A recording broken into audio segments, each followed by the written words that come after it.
Bisa asik di ruang digital, tidak mudah caper, tidak suka pamer, apalagi baper.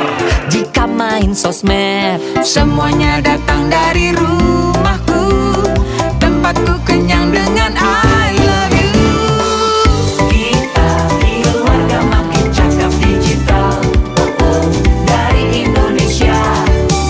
Kita keluarga sangat super bahagia, dari Indonesia. Kita main bersama, belajar sama-sama, di dunia nyata dan di dunia digital. Semakin mengerti, semakin hati-hati. Kita keluarga makin cakap digital.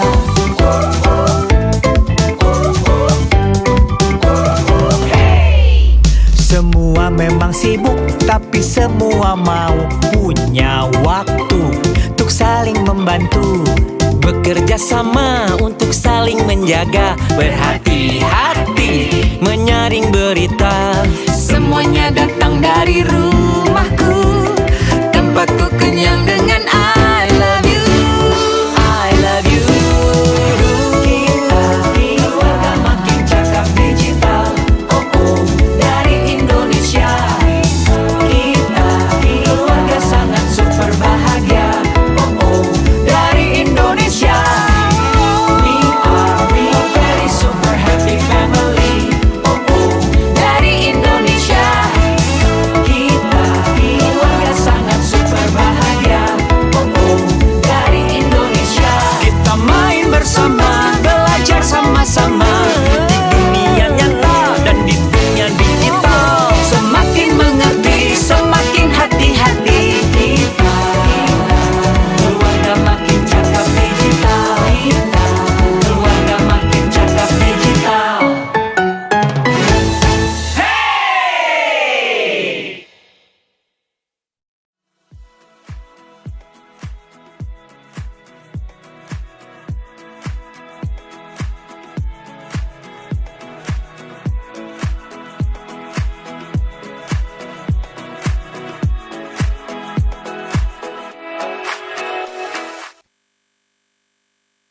Assalamualaikum warahmatullahi wabarakatuh. Selamat siang, salam sejahtera untuk kita semua. Om Swastiastu. Selamat datang di Makin Cakap Digital 2023 untuk pendidikan wilayah Jakarta, Banten, dan sekitarnya. Ya, di hari Jumat tanggal 28 April 2023.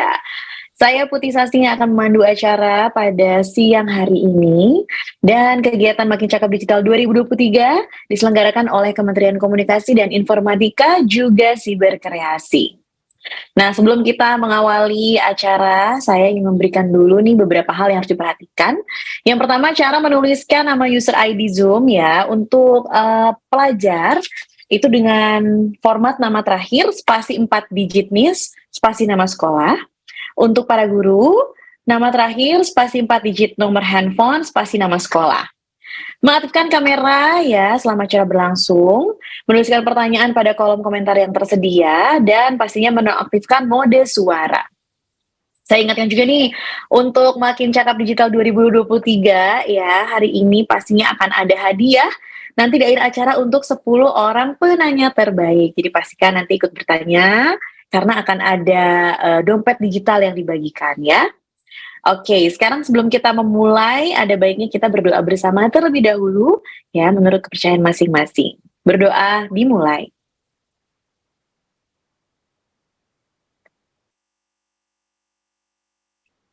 Berdoa selesai. Sekarang saya ingin mengajak semua peserta untuk menempati posisi yang sempurna karena kita akan bersama-sama menyanyikan lagu Indonesia Raya.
Baik, terima kasih. Dan sekarang kita akan menyaksikan sambutan dari Bapak Menteri Komunikasi dan Informatika Republik Indonesia. Silakan. Assalamualaikum warahmatullahi wabarakatuh. Shalom. Om Swastiastu, Namo Buddhaya, salam kebajikan, salam sehat, serta salam sejahtera bagi kita sekalian. Yang saya hormati Ibu, Bapak, tamu undangan, dan narasumber, para peserta program literasi digital nasional Indonesia Makin Cakap Digital. Situasi pandemi COVID-19 telah mendorong kita untuk terus beradaptasi dan bertransformasi dalam berbagai aktivitas kehidupan. Dampak pandemi COVID-19 makin memicu disrupsi pada berbagai sektor kehidupan yang sebelumnya dipicu oleh revolusi industri 4.0. Hal ini terlihat dari semakin majunya teknologi cloud computing, Internet of Things atau IoT, Artificial Intelligence, AI, Big Data Analytics, Advanced Robotics, hingga Virtual Reality yang telah membawa perubahan di semua bidang kehidupan, termasuk dunia pendidikan.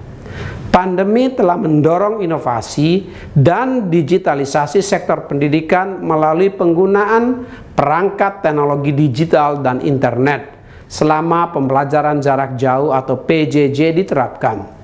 Tren ini sejalan dengan prediksi pertumbuhan sektor edtech secara global dengan compound annual growth rate atau CAGR sebesar 16,5% dari tahun 2022 ke tahun 2030 menurut Grandview Research tahun 2022. Di tingkat nasional, APJI mencatat bahwa selama pandemi COVID-19 seluruh responden menjalankan pembelajaran jarak jauh.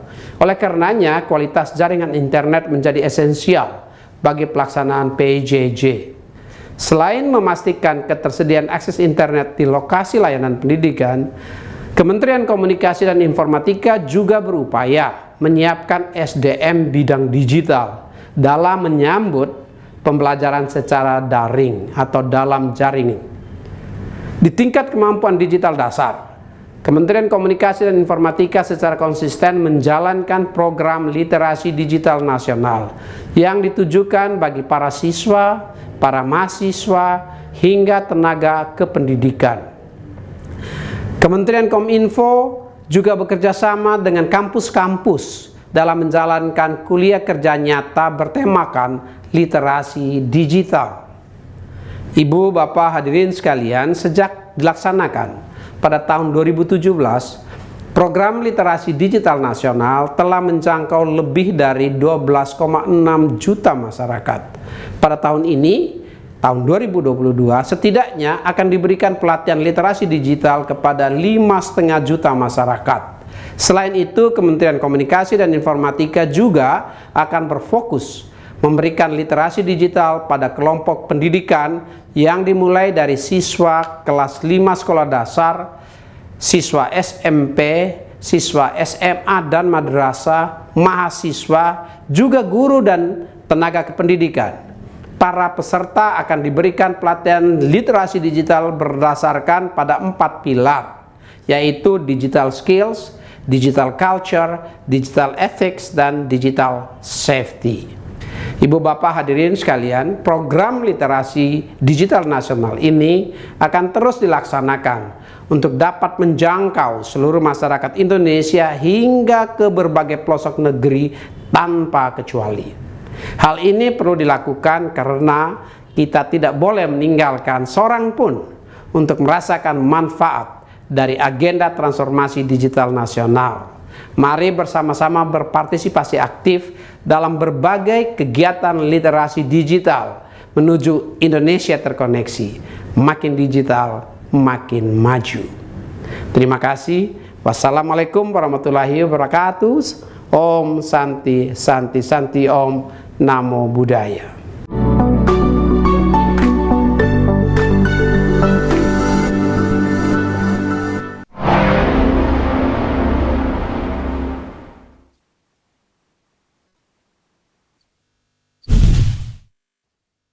Waalaikumsalam warahmatullahi wabarakatuh. Terima kasih kepada Bapak Joni atas sambutannya.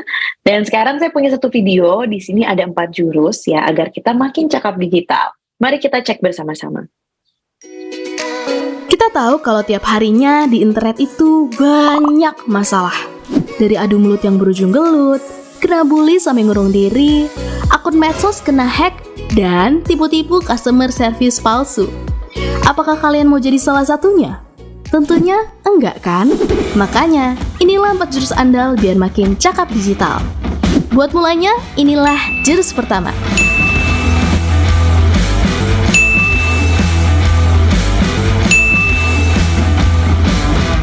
Kita mesti jaga etika biar netizen Indonesia nggak lagi dikenal paling nggak sopan se-Asia Tenggara. Bayangin etika di dunia maya itu sama pentingnya kayak dunia nyata. Lalu, biar internet makin tentram, tanpa perpecahan, inilah jurus kedua.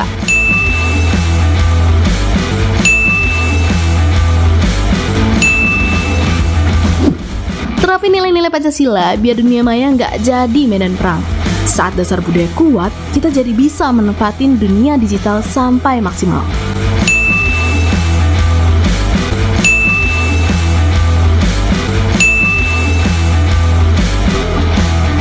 Makanya, di jurus ketiga ini, semakin kita jago, bahkan bisa cari ilmu dan cari uang. Dan saat kejahatan mengancam, kuasai jurus keempat biar tetap aman. Para penipu bakal takluk sama kita.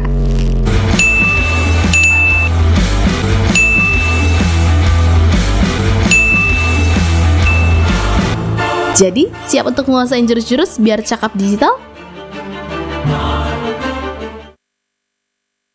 Ya, itu dia jurus-jurus agar kita makin cakap digital ya. Setelah itu pastinya sebentar lagi nih saya akan memberikan juga kesempatan nih untuk pastinya di acara Makin Cakap Digital 2023 ya di wilayah pendidikan Jakarta, Banten dan sekitarnya.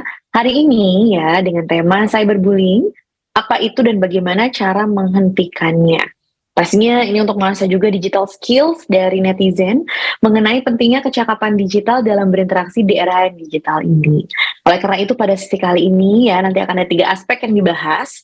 Yang pertama ada aspek kecakapan digital, selanjutnya akan ada aspek keamanan digital, dan ditutup oleh aspek budaya digital.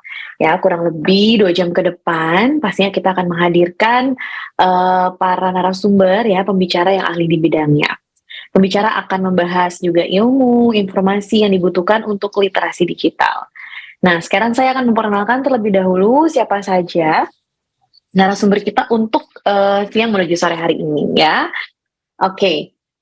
Narasumber pertama akan ada Ibu Lestari, selanjutnya ada Ibu Cut Mutia, dan ada Bapak Eko ya di Budaya Digital. Itu dia narasumber kita, dan saya ingatkan untuk para peserta mungkin nanti mau bertanya langsung saja ke kolom Q&A ya, tulis pertanyaan, terus kepada siapa pertanyaan diajukan. Siap-siap nanti 10 orang penanya terbaik di akhir acara akan mendapatkan hadiah. Nah, jangan lupa juga untuk mengisi link registrasi karena ini merupakan syarat untuk mendapatkan sertifikat elektroniknya. Ya, nanti akan dikirimkan ke email masing-masing setelah acara beres. Tapi pastikan Anda mengisi link registrasi dengan lengkap begitu. Oke, untuk itu langsung saja kita menuju ke inti dari acara hari ini. Saya langsung panggilkan untuk aspek pertama ada Ibu Lestari. Selamat siang. Selamat siang Kak Putih, bagaimana kabarnya Kak Putih? Alhamdulillah baik, Ibu gimana Bu?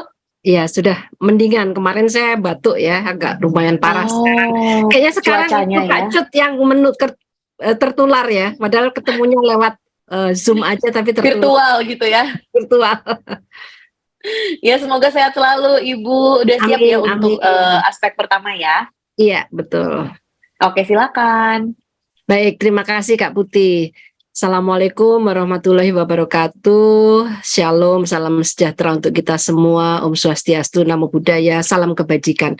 Salam sehat selalu. Saya izin ya share materi saya hari ini. Nah, hari ini saya ingin membagikan materi tentang bagaimana cakap dan anti cyberbullying. Karena dalam kecakapan digital, di dalamnya nanti kita berlatih juga sebetulnya bagaimana menghindari cyberbullying yang mungkin terjadi. Nah, perkenalkan, saya Lestari Nurhayati, ya saat ini mendapat amanah menjadi Wakil Rektor 4 di Institut Komunikasi dan Bisnis LSPR, sekaligus anggota JABLIDI, Jaringan Pegiat Literasi Digital. Lalu juga penulis modul Literasi Digital Kominfo Cyberkreasi JABLIDI tahun 2021. Dan sejak 2021 sampai sekarang menjadi pemateri Gerakan Literasi Nasional Digital Nasional, serta pemateri Literasi Digital Kaum Muda di Indonesia Timur, dan berkesempatan langsung ya ke NTT saat itu melakukan pengabdian masyarakat literasi digital pada guru-guru SMA di NTT. Teman-teman, adik-adik sekalian, Bapak Ibu guru yang saya hormati, bisa juga kemudian mengakses saya di email lestari.n@lspr.edu dan Instagram saya @lestari.nurhajati.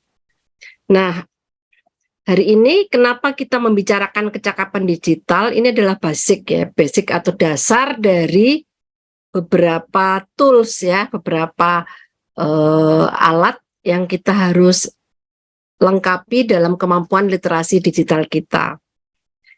Informasi yang didapatkan dari survei Badan Pusat Statistik BPS tahun 2018 mengungkapkan bahwa 3 subindeks pembangunan teknologi informasi dan komunikasi di Indonesia, yaitu akses dan infrastruktur, intensitas penggunaan, dan keahlian kecakapan, maka di subindeks keahlian atau kecakapan ini yang memiliki skor paling rendah. Artinya apa? Artinya ini yang harus terus ditingkatkan.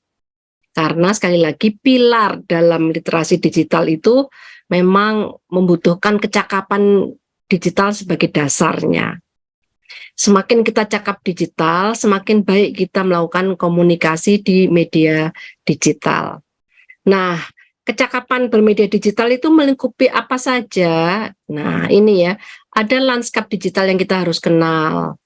Lalu ada mesin pencarian informasi yang kita harus pelajari, dan ada aplikasi percakapan dan media sosial yang juga harus kita pahami masing-masing yang memiliki perbedaan, serta kita juga harus belajar tentang dompet digital, loka pasar, dan transaksi digital. Karena kalau kita cakap bermedia digital artinya kita mampu mengetahui, memahami, dan menggunakan perangkat keras dan lunak yang ada di media digital. Jadi itu semua satu rangkaian yang tidak terpisahkan. Kalau orang punya HP atau gadget keren tapi tidak bisa menggunakan, artinya dia belum cakap ya. Kalau baru ganti HP, terus HP yang terbaru itu sistemnya berbeda dengan yang sebelumnya, nah itu bisa dipelajari dengan cepat biasanya ya. Tapi hal-hal yang di dalamnya, misalnya mesin pencarian, aplikasi percakapan dan media sosial, dompet digital, nah itu seringkali yang bagian-bagian piranti lunaknya ini yang kemungkinan tidak terlalu dipahami, dan ini juga harus sering diasah ya, sering dipelajari, sering dilatih supaya makin cakap bermedia digital.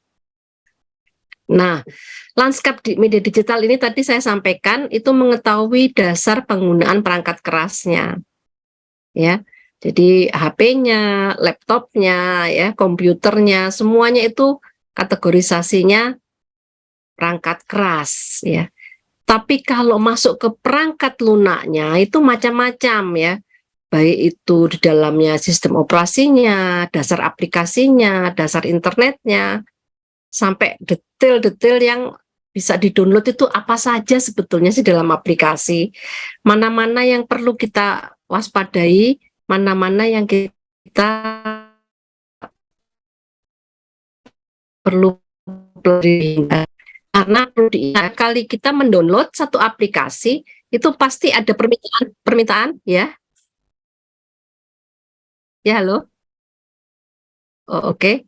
Apakah suara saya masih didengar dengan jelas? Jelas, Ibu. Oke, baik. Jadi ketika kita mempelajari aplikasi di internet, kita juga harus paham ya konsekuensi yang ditimbulkan ketika kita mendownload aplikasi tersebut ya. Ada yang meminta data finansial kita, ada yang meminta jaringan kita, artinya meminta kontak-kontak kita. Nah, kalau kita tidak mau bagaimana? Ada yang mereka mengizinkan, tapi ada juga yang tidak bisa. Nah, ini yang harus kita waspadai. Nah, mesin pencarian bagaimana? Nah, ini yang harus kita juga selalu kembangkan.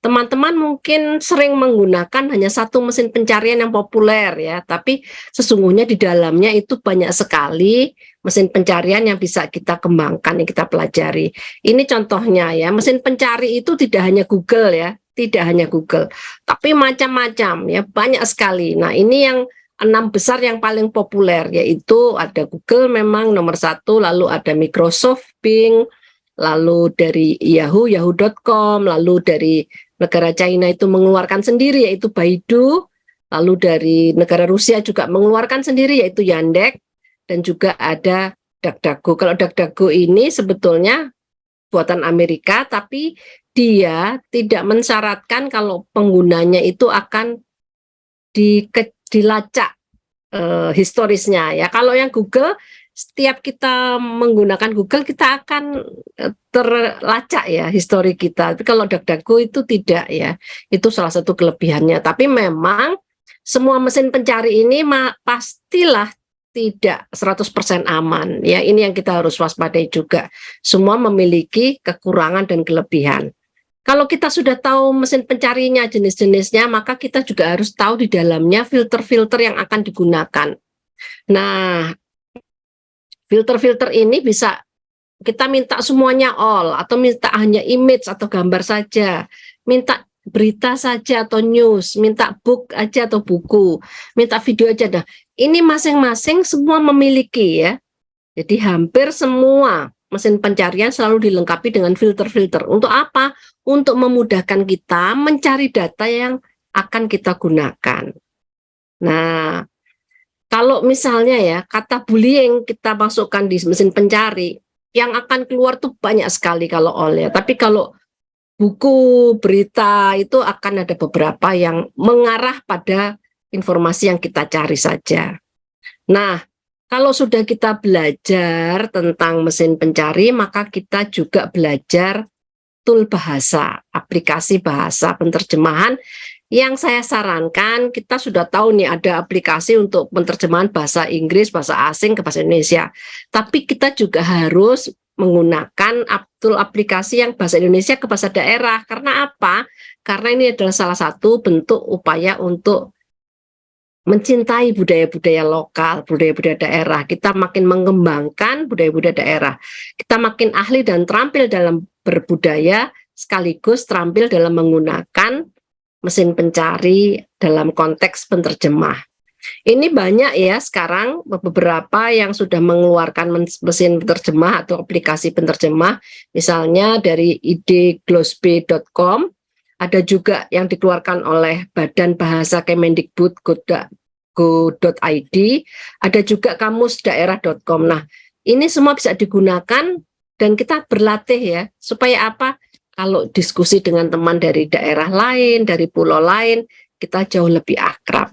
Tapi ingat ya, kita tidak menggunakan bahasa daerah ini untuk membuli orang lain ya.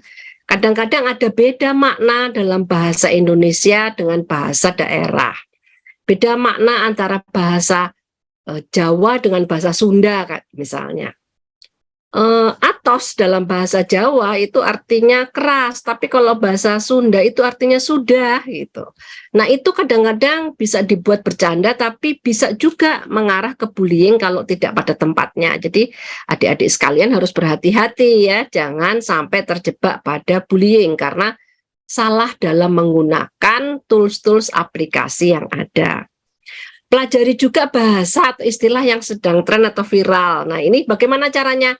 Memasukkan dalam mesin pencari tadi. Sekali lagi, yang viral ini jangan dijadikan ajang untuk membuli orang lain ya, membuli teman lain. Karena apa? Kecenderungan kalau kita sedang asik ya, menemukan kosakata baru lalu kita menggunakannya untuk meledek orang lain ya.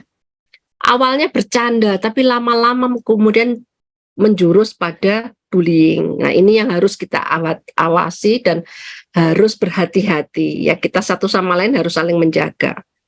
Nah, aplikasi percakapan di media sosial pun banyak yang harus kita pelajari. Termasuk perbedaannya. Termasuk setelan dasar aplikasinya bagaimana. Lalu simbol emoji dalam percakapannya seperti apa. Lalu kita juga bisa melawan kabar bohong melalui percakapan di media sosial dan termasuk memproduksi dan distribusi konten. Artinya sekali lagi, ketika kita melihat ada unsur bullying di media sosial terutama, kita bisa mencoba saling mengingatkan. Nah, ini ada beberapa kelebihan dan kekurangan aplikasi percakapan di media sosial. Ini saya ambil beberapa contoh ya, baik itu WhatsApp, Telegram, Facebook, kemudian Instagram, Line, lalu WeChat, Skype, dan juga Discord. Yang perlu diingat oleh teman-teman sekalian, seringkali kalau kita berdiskusi melalui Line Group, WA Group, ataupun juga Instagram Group, ya, Telegram Group, dan sebagainya, kita harus ingat siapa yang sedang kita ajak diskusi dan diajak berbicara. Jangan sampai sekali lagi perbedaan pendapat itu kemudian menimbulkan sikap-sikap bullying. Itu bisa terjadi karena kita kemudian merasa lebih dari yang lain. Nah, perundungan di dunia maya atau cyberbullying ini memang sudah banyak terjadi. Bentuknya seringkali merupakan tindakan agresif dari seseorang atau sekelompok orang terhadap orang lain yang lebih lemah secara fisik maupun mental dengan menggunakan media digital. Kondisinya ini dapat memunculkan rasa takut si korban, bahkan dapat terjadi kekerasan fisik di dunia nyata atau offline. Jadi awalnya bercanda di media digital, kemudian menjurus cyberbullying, dan kemudian terjadi kekerasan di dunia nyata. Nah, ini yang harus kita perhatikan. Ini saya kutip dari etika di media digital ya, yang hari ini tidak kita diskusikan secara mendalam, tapi ini bagian yang sangat penting. Karena apa? Karena cyberbullying itu banyak sekali contohnya. Misalnya doxing, yaitu membagikan data personal ke personal seseorang ke dunia maya. Misalnya kita tahu ya, kita sedang berbeda pendapat dengan seseorang, lalu kita merasa tidak suka. Nah, bahayanya adalah kita lalu menuliskan nama lengkap dia, nama orang tuanya, alamatnya di media sosial dia atau di media sosial kita. Nah, ini berbahaya ya, jangan sampai kita melakukan doxing. Atau cyberstalking, nah ini mengintip dan memata-matai seseorang di dunia maya, ini juga berbahaya bagi adik-adik generasi muda. Seringkali merasa nggak apa-apa, aman kan, saya cuman cyberstalking, padahal itu bisa kategori nanti cyberbullying ya. Atau non-consensual intimate image, yaitu membalas dendam melalui penyebaran foto atau video vulgar yang bisa juga untuk memeras korban. Nah, ini yang berbahaya sekali. Sehingga adik-adik, apapun yang terjadi ketika nanti itu mengenal konsep pacaran atau sedang dekat dengan orang lain, jangan pernah mau diminta fotonya secara pribadi yang menunjukkan hal-hal yang sifatnya intimasi ya. Kita jangan pernah mau, atas nama apapun tidak boleh kita membagikan foto-foto atau gambar-gambar kita yang sebetulnya hanya konsumsi pribadi. Karena apa? Karena bisa jadi itu digunakan orang lain untuk memeras. Nah, ini yang kita hindarkan. Nah, ada buku yang sudah saya tulis dengan beberapa teman ya, dengan Mbak Seni Anjir Kawijayanto, Mbak Lamria, dan saya sendiri, yaitu mencegah dan mengatasi bullying di dunia digital.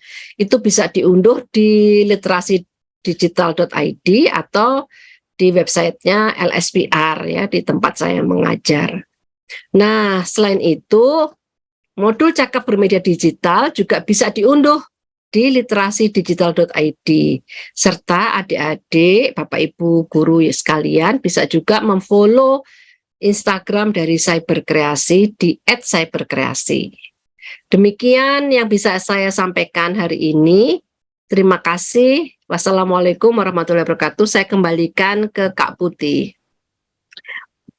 Ya, waalaikumsalam warahmatullahi wabarakatuh. Terima kasih Bu Lestari ya sudah memberikan basicnya dulu nih, cakap digital apa sih? Kita harus tahu dulu dasarnya ya. Oke, Terima kasih sekali lagi, itu dia aspek pertama yang sudah dibagikan, dan jangan lupa ya para peserta untuk menyelesaikan link registrasi. Ini merupakan syarat untuk mendapatkan sertifikat elektroniknya. Terus kalau pengen bertanya, boleh banget langsung aja menuju kolom Q&A ya yang ada di layar Zoom, sudah disediakan juga. Terus bertanya sesuai dengan aspek yang diberikan ya. Nanti 10 pertanyaan terbaik, siapa tahu nih kepilih ya, menang untuk mendapatkan dompet digital di akhir acara. Oke, sekarang kita akan menuju ke aspek kedua. Ini seputaran keamanan digital. Nyambung ya. Kira-kira apa sih keamanan digital ini? Langsung saja saya panggilkan Ibu Mutia. Halo, selamat siang. Siang, apa kabar? Baik, alhamdulillah. Bener nih kata Bu Lestari, sih mulai agak batuk, tapi masih tahap baru tertular. Masih gatal-gatalnya gitu ya lagi mau Bener. jadi. Oke, semoga lancar terus, semangat kita menuju ke aspek kedua. Silakan Bu Mutia. Baik, terima kasih banyak Mbak Putih. Assalamualaikum warahmatullahi wabarakatuh. Salam sejahtera untuk kita semua. Senang sekali hari ini ramai sampai 1.300-an. Kita sama-sama belajar setelah libur panjang ya, kita sama-sama semangat belajar mengenai literasi digital. Nah, tadi di awal Ibu Lestari sudah baik cerita nih tentang kalau ngomongin kecakapan digital, ada hal apa saja yang perlu kita ketahui, termasuk juga bagaimana memanfaatkan teknologi digital tapi tetap memperhatikan hal-hal yang rentan pada cyberbullying, termasuk tadi penggunaan bahasa dan sebagainya. Nah, melanjut dari materi Ibu Lestari tadi, saya akan sedikit bercerita nih berkaitan dengan cyberbullying dari sisi aman bermedia digitalnya. Baik, tema saya hari ini adalah cyberbullying kalau mengusik keamanan kita, apa sih yang harus kita lakukan gitu ya. Sebelumnya, izinkan saya memperkenalkan diri terlebih dahulu. Nama saya Cut Mutia Carolina Emikom. Saya merupakan dosen program studi ilmu komunikasi Universitas Al-Azhar Indonesia. Saya juga merupakan anggota jaringan pegiat literasi digital, yaitu JAPELIDI, dan sudah bergabung, berkontribusi di kegiatan Makin Cakap Digital sejak tahun 2021.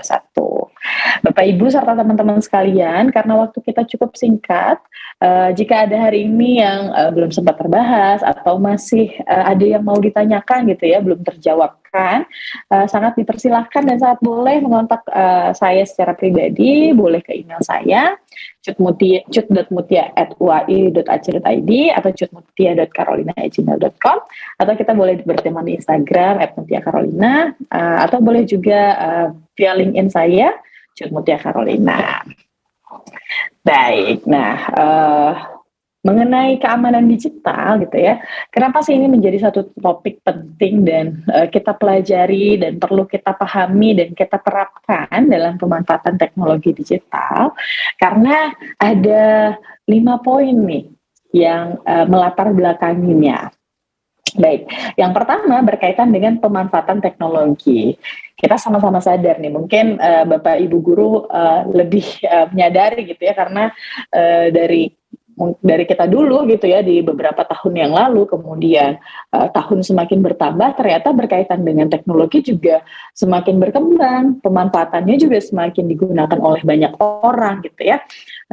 Kita bisa lihat di awal dulu, kayaknya zaman dulu banget gitu ya, kalau mau kontak-kontakan sama orang, mau ngobrol ke orang tua, kalau di perantauan harus kirim surat dulu, harus pakai Telegram gitu ya. Telegramnya bukan aplikasi, tapi Telegram yang harus pakai via pos, yang nunggunya berminggu-minggu balasannya dan sebagainya.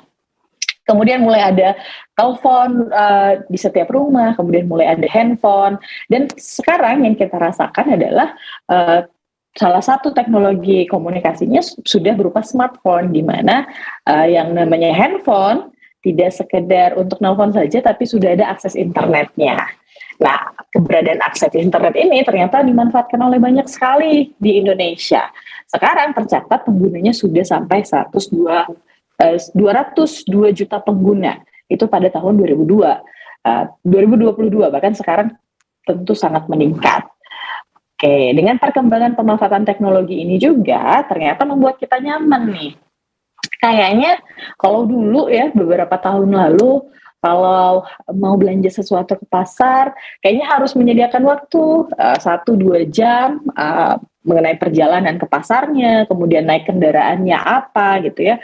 Kemudian yang mau dibeli apa, bahkan kalau tokonya jauh-jauhan kayaknya makan waktunya lebih banyak gitu ya. Kalau sekarang kemudahan dari internet itu sangat terasa. Salah satunya ada e-commerce, bisa belanja online gitu ya. Terus juga bisa beli-beli pada pasar-pasar yang pasar tradisional, tapi bisa ditransaksi melalui online, yaitu pengantaran melalui ojek online. Nah, kemudahan dan kepraktisan ini pula membantu kita dalam berbagai aktivitas, termasuk yang hari ini nih yang kita rasakan. Biasanya dulu pada masa yang lalu gitu ya, kalau mau belajar, mau ikut seminar, maka harus datang ke suatu tempat, harus ngumpul, punya venue yang besar untuk 1.300 orang gitu ya. Nah, kalau sekarang karena ada teknologi internet, teman-teman bisa dari rumah, bisa belajar, bisa nambah ilmu. Oke, kemudian ternyata kemudahan dan kepraktisan tadi membuat kita cukup nyaman dan percaya. Sehingga secara sadar tidak sadar pun kita apa-apa kayaknya butuh jaringan internet. Misal mau nanya sesuatu, tinggal buka Google gitu ya. Mau cari apa, mau nanya apa, semua kita percayakan pada smartphone kita. Termasuk pada transaksi keuangan. Nah, aktivitas transaksi keuangan ini ternyata cukup beresiko. Dan juga aktivitas yang lain-lain, termasuk dalam pemanfaatan media sosial, kemudian anak beraktivitas di media sosial. Ada banyak resiko yang akan dan perlu kita waspadai. Jadi kemudahan dan kepraktisan tadi tidak semuanya mudah, tidak semua praktis. Ada hal-hal yang perlu kita perhatikan dan perlu kita waspadai. Nah, hal itu berkaitan dengan potensi-potensi buruk. Salah satunya adalah potensi cyberbullying. Cyberbullying ini seringkali terjadi pada anak, baik remaja maupun pada usia anak-anak. Maka yang harus utama diperhatikan adalah pendampingan orang tua dan juga pemahaman pada anak berkaitan dengan potensi-potensi cyberbullying. Nah, maka dari itu untuk memahami potensi tersebut, kemudian memahami orang tua bagaimana cara mendamping, kita perlu memahami hal-hal apa saja yang berkaitan dengan keamanan digital terkait dengan bahaya cyberbullying.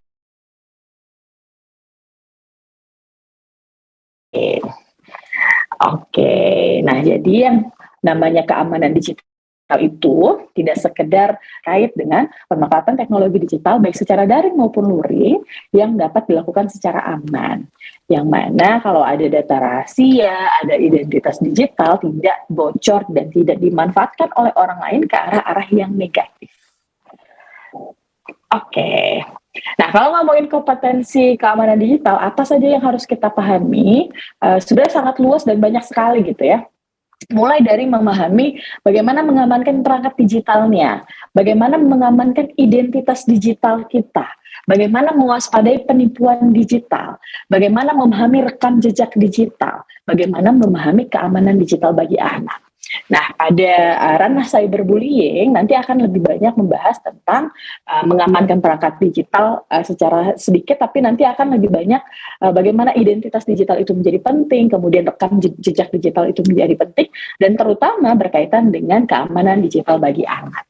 Kenapa? Karena yang namanya cyberbullying, potensi korbannya adalah anak, baik itu anak-anak maupun remaja. Baik, bercerita tentang cyberbullying, saya kenalkan dulu sebenarnya apa sih yang namanya cyberbullying itu gitu ya, atau mungkin di sini ada yang belum pernah dengar istilahnya, tapi sebenarnya selama ini tahu keberadaan aktivitas ini gitu ya. Nah, yang namanya cyberbullying ini berkaitan dengan fenomena yang mana yang dilakukan itu mengusik keamanan digital pada anak. Usikan digitalnya itu banyak sekali, mulai dari intimidasi, kemudian kejahatan-kejahatan yang mengusik kenyamanan anak. Nah, sebenarnya yang namanya cyberbullying atau perundingan digital ya juga terjadi di dunia nyata. Hanya saja yang berbeda kalau cyberbullying dimanfaatkan adalah menggunakan teknologi-teknologi digital tadi. Jadi cyberbullying ini salah satu hal dampak buruk yang cukup rentan yang perlu kita perhatikan dengan keberadaan teknologi. Kenapa? Kalau dulu ya, sebelum ada teknologi, cyberbullying ini juga bullying ini juga sudah ada, tapi intimidasinya berada pada dunia nyata, di mana intimidasinya bisa dilakukan secara langsung dan biasanya berlangsung kalau ketemu. Sedangkan cyberbullying ini merupakan perkembangan dari bullying di mana aktivitasnya menggunakan teknologi digital, di mana bisa melalui telepon, kemudian pesan teks, atau bullying gambar, klip video, di media sosial dan sebagainya. Nah, kalau ketemu, mungkin kita ada batas waktunya nih. Anak-anak bisa di jam-jam istirahat dan bersama keluarga, mungkin bisa dilindungi oleh keluarga. Sedangkan pada aktivitas melalui digital ini tentu akan lebih memudahkan para pelaku cyberbullying itu untuk mengakses atau menjebak korbannya. Kenapa? Karena pemanfaatan teknologi digital tadi, di mana 24 jam teknologi digital itu bisa dimanfaatkan. Maka Bapak Ibu serta teman-teman sekalian, kita perlu sadari ini dan kemudian kita perlu sama-sama belajar dan mengantisipasi jangan sampai kita menjadi korban atau anak-anak kita berpotensi menjadi korban. Oke, saya kenalkan ada 8 jenis cyberbullying ya.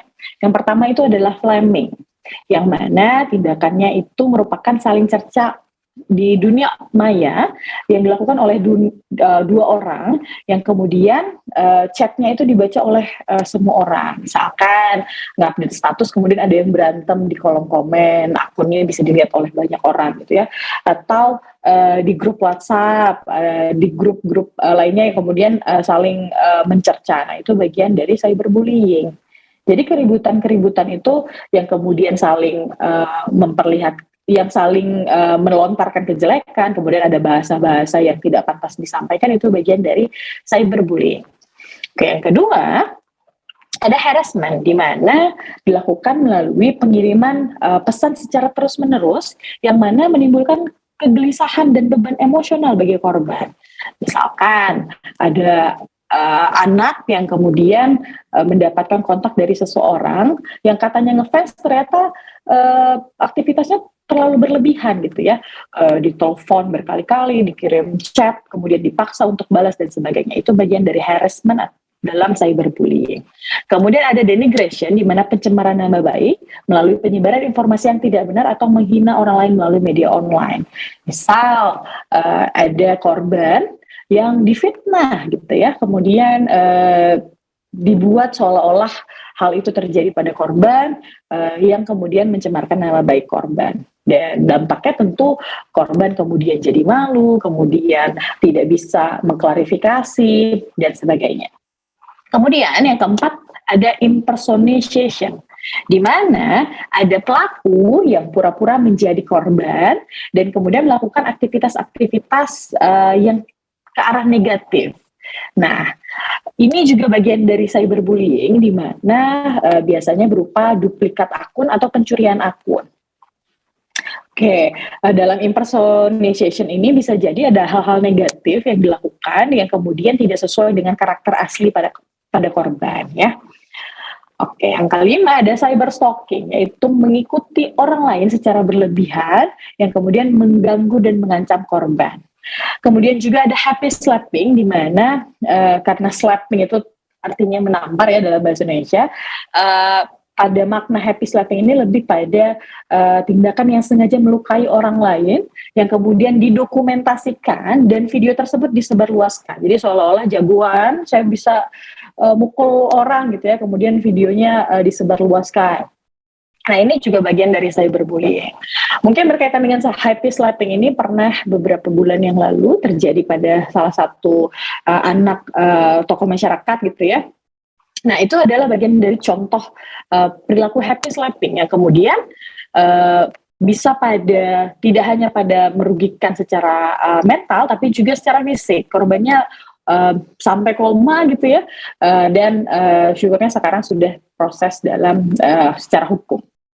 Oke, kemudian ada outing and trickery, di mana sifatnya penyebaran informasi private, yang kemudian informasi rahasia korban disebarkan kepada orang lain yang sengaja untuk mempermalukan dan menertawakan korban. Ini juga termasuk menyebarkan informasi-informasi yang sifatnya identitas rahasia digital.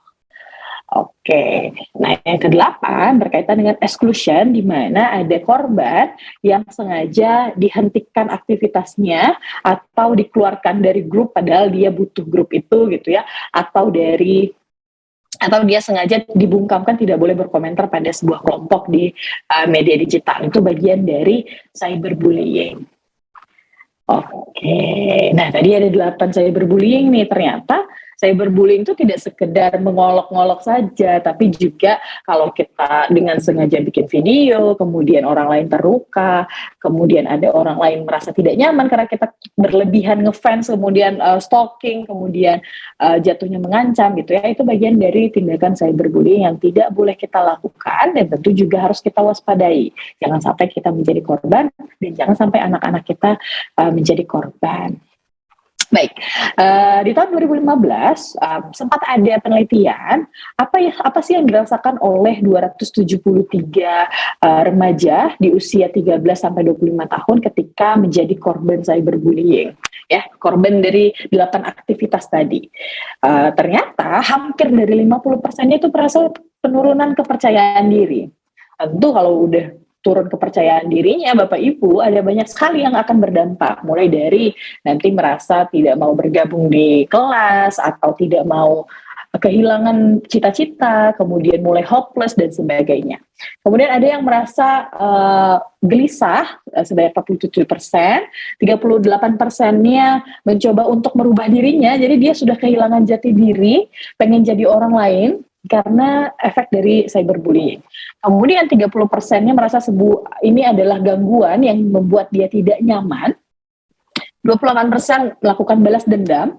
Tentu ini sesuatu yang menjadi lingkaran setan gitu ya, di mana tidak berhenti karena akan ada korban lagi.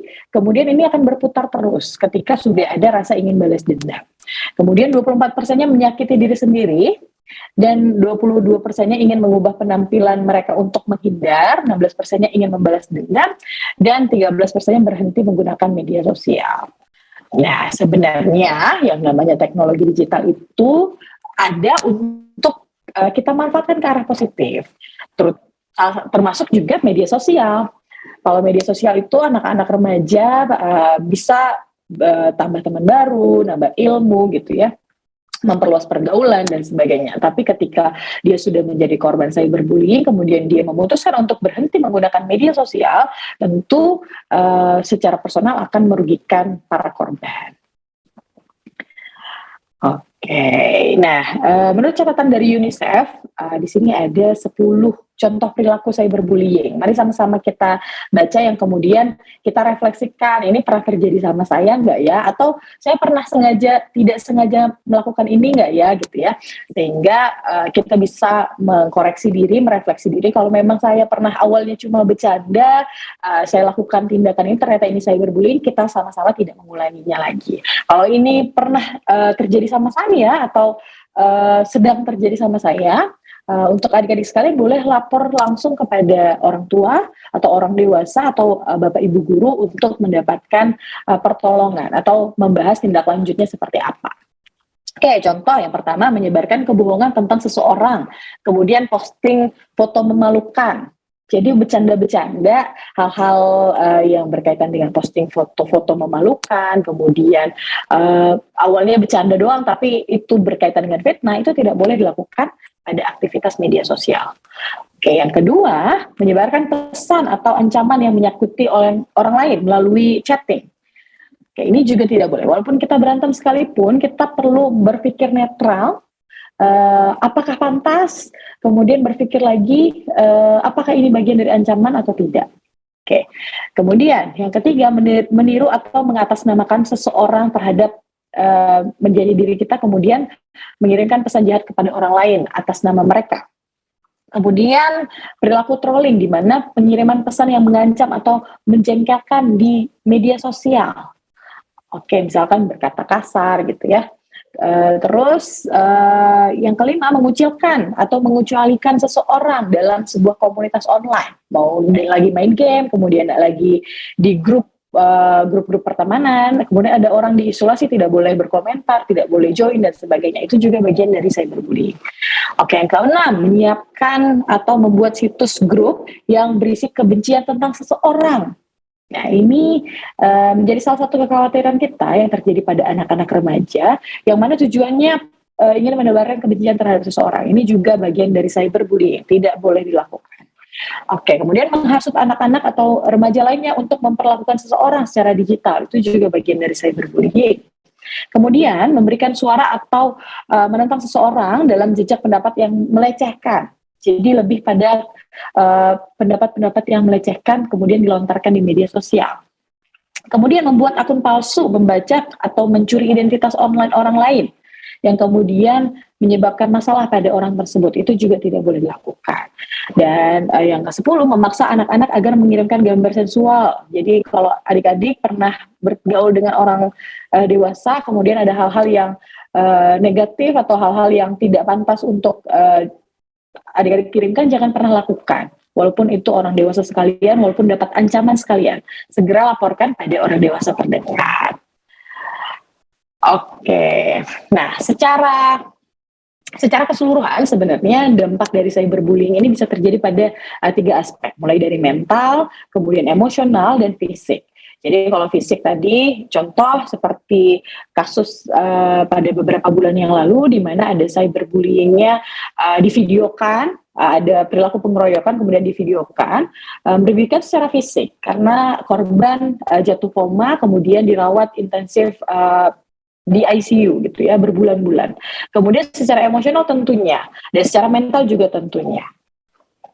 Oke, nah kenapa orang dapat terdorong melakukan tindakan cyberbullying ya? Kenapa sih ada orang yang pengen gitu ya melakukan cyberbullying? Ada beberapa faktor yang perlu Bapak Ibu guru perhatikan sehingga anak-anak kita jangan sampai berpotensi menjadi pelaku cyberbullying. Yang pertama melalui faktor individu. Jadi secara dirinya sendiri merasa dirinya lemah, kemudian kayaknya saya harus melakukan sesuatu untuk menguatkan diri saya gitu, sehingga dia melakukan tindakan cyberbullying. Kemudian pengalaman pernah mengalami kekerasan. Jadi Bapak Ibu kalau mendapatkan informasi dari anak-anak kita kalau dia pernah menjadi korban kekerasan termasuk menjadi korban cyberbullying, perlu kita perhatikan jangan sampai dia membangun rantai dan melakukan balas dendam. Oke, kemudian dari persepsi, yaitu berkaitan dengan penghargaan diri. Saya merasa saya rendah, saya pengen memunculkan diri saya lebih kuat gitu ya. Sehingga kekuatan yang dimunculkan bukan ke arah positif, tapi membuli orang lain, melakukan tindakan cyberbullying.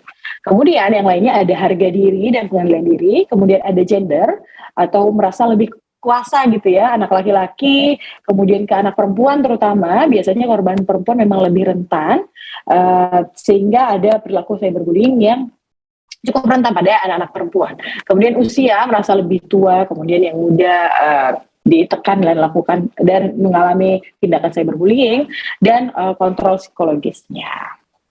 Dan yang 3 lagi adalah dari keluarga dan lingkungan, kemudian media sosial juga berkaitan dengan konten-konten yang didapatkan, dan penggunaan zat adiktif.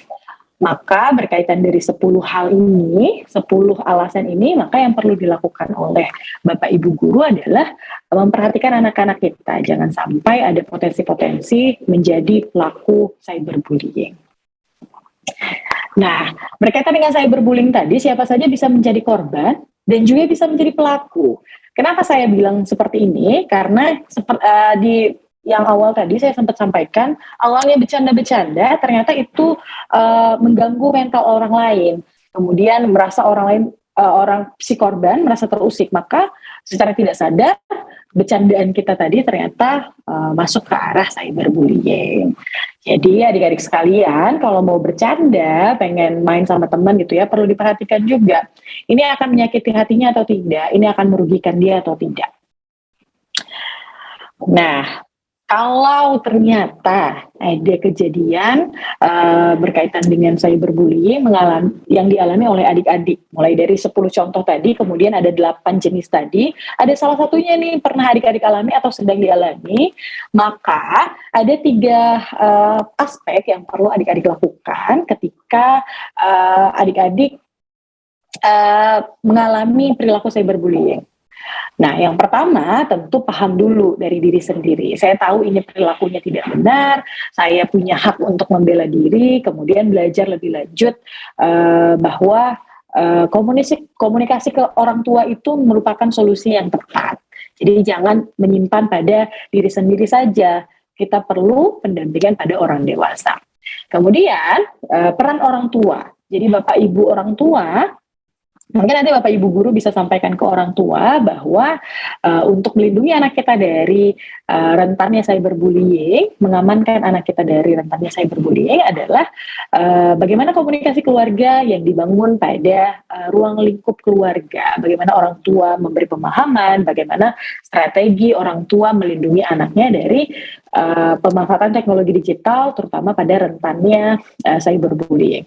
Kemudian peran pendidik, jadi di sini Bapak Ibu guru tentu sangat berperan karena anak-anak kita Senin sampai Jumat sampai Sabtu di sekolah, kemudian di beberapa rentang usia sudah menggunakan smartphone, perlu pendampingan dari para pendidik untuk paham betul bahwa anak-anak kita dalam pemanfaatan yang aman, kemudian meliterasi orang tua juga, dan sama-sama bersinergi untuk melindungi anak-anak kita dari rentannya cyberbullying dari pemanfaatan teknologi digital. Oke, nah kalau dari diri sendiri, adik-adik, kalau ada yang melakukan tindakan seperti yang saya sebutkan tadi, maka kalau di Instagram dan Facebook itu ada tombol report atau laporkan. Maka adik-adik berhak kok untuk melaporkan dan bisa mengajak teman-teman terdekat, ayo sama-sama kita laporkan. Akun ini sudah melakukan cyberbullying pada kita. Nah, kalau kita laporkan itu jangan khawatir ketahuan orangnya karena sifatnya anonim. Jadi nggak akan ketahuan bahwa siapa yang melaporkan.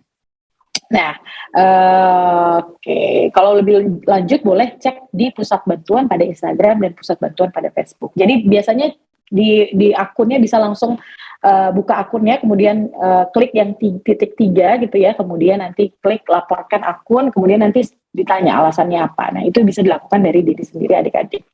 Nah, kemudian laporkan pada orang dewasa terdekat. Jadi seperti yang saya sampaikan, laporkan saja, ayah, ibu, saya mengalami seperti ini, saya merasa tidak nyaman, saya tadi dipukulin di sekolah, kemudian videonya kemudian divideoin, kemudian videonya menyebar di media sosial, ayah, ibu, tolong saya harus seperti apa. Jadi orang tua kita akan memberikan solusi yang tepat. Jadi jangan disimpan sendiri atau jangan malu di-share pada orang dewasa terdekat. Baik, nah dari materi yang saya sampaikan tadi ada 3 kesimpulan yang bisa Bapak Ibu dan adik-adik ambil. Yang pertama, perlu dipahami bahwa pemanfaatan teknologi di dunia digital itu tidak 100% aman. Ada banyak resiko yang bisa terjadi. Maka untuk menanggulangi resikonya adalah kita paham betul tentang hal-hal yang rentan terjadi itu, kemudian dampak buruknya seperti apa dan pencegahannya seperti apa. Kemudian Bapak Ibu serta adik-adik sekalian, perlu kita pahami juga bahwa orang tua itu punya peran penting. Jadi kalau ada masalah terkait dengan pemanfaatan teknologi digital, laporkan pada orang tua. Begitu juga laporkan pada Bapak Ibu guru di sekolah. Biasanya di sekolah itu ada guru BK ya. Mungkin adik-adik bisa laporkan langsung pada Bapak Ibu guru yang berwenang untuk kasus-kasus ini. Kemudian juga pahami cara melindungi diri dari rentannya perilaku cyberbullying di media sosial dari berbagai platform. Termasuk tadi bagaimana cara melaporkan akun-akun yang melakukan tindakan cyberbullying pada adik-adik. Oke, nah untuk lebih lengkap, ingin mengetahui lebih lengkap tentang aman berbeda digital, boleh kunjungi literasidigital.id, kemudian follow Instagram @siberkreasi. Di sana banyak sekali konten-konten serta modul berkaitan dengan literasi digital, termasuk modul aman berbeda digital yang saya sampaikan hari ini. Baik, demikian materi saya hari ini. Terima kasih banyak. Saya kembalikan ke moderator. Silakan, Mbak Oke, Putri. terima kasih kembali Bu Mutia atas pemaparannya luar biasa. Ini benar-benar ya. Semoga bisa mengurangi yang namanya cyberbullying sampai nggak ada sama sekali terjadi gitu ya Bu ya. Karena itu dia memprihatinkan sekali ya efeknya gitu, benar-benar nggak main-main gitu. Oke, sekali lagi terima kasih ya untuk aspek kedua ini seputaran keamanan digital. Ya, dan pastinya buat para peserta jangan lupa yang ingin bertanya bisa langsung menuju ke kolom Q&A. Oke, kepada siapa pertanyaan diajukan, disesuaikan dengan aspek-aspek yang diberikan ya.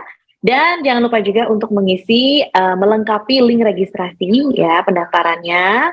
Langsung saja dilengkapi, nanti di sana akan ada pengumuman juga untuk mendapatkan sertifikat elektroniknya begitu. Nah, sekarang kita sudah sampai di aspek ketiga nih, aspek terakhir yang akan melengkapi ya literasi digital hari ini setelah kecakapan, keamanan. Sekarang saya panggilkan dulu Pak Eko yang akan memaparkan aspek budaya digital ya Pak ya. Halo, selamat siang, menjelang sore. Selamat siang, semangat Pak. Jam-jam Semangat ngantuk dong, Mbak. mungkin ya. Iya nih, apa? Long weekend lagi ya. Iya, Oke, silakan Pak Eko. baik, terima kasih. Selamat siang menjelang sore, teman-teman. Assalamualaikum warahmatullahi wabarakatuh. Om Swastiastu, Namo Buddhaya, salam kebajikan, salam sejahtera buat kita semua. Sebelumnya izinkan saya share screen terlebih dahulu ya, teman-teman. Jadi hari ini tadi mungkin saya disampaikan ya, saya membawakan pilar budaya, gitu ya. Ini judulnya budaya bermedia digital, gitu ya.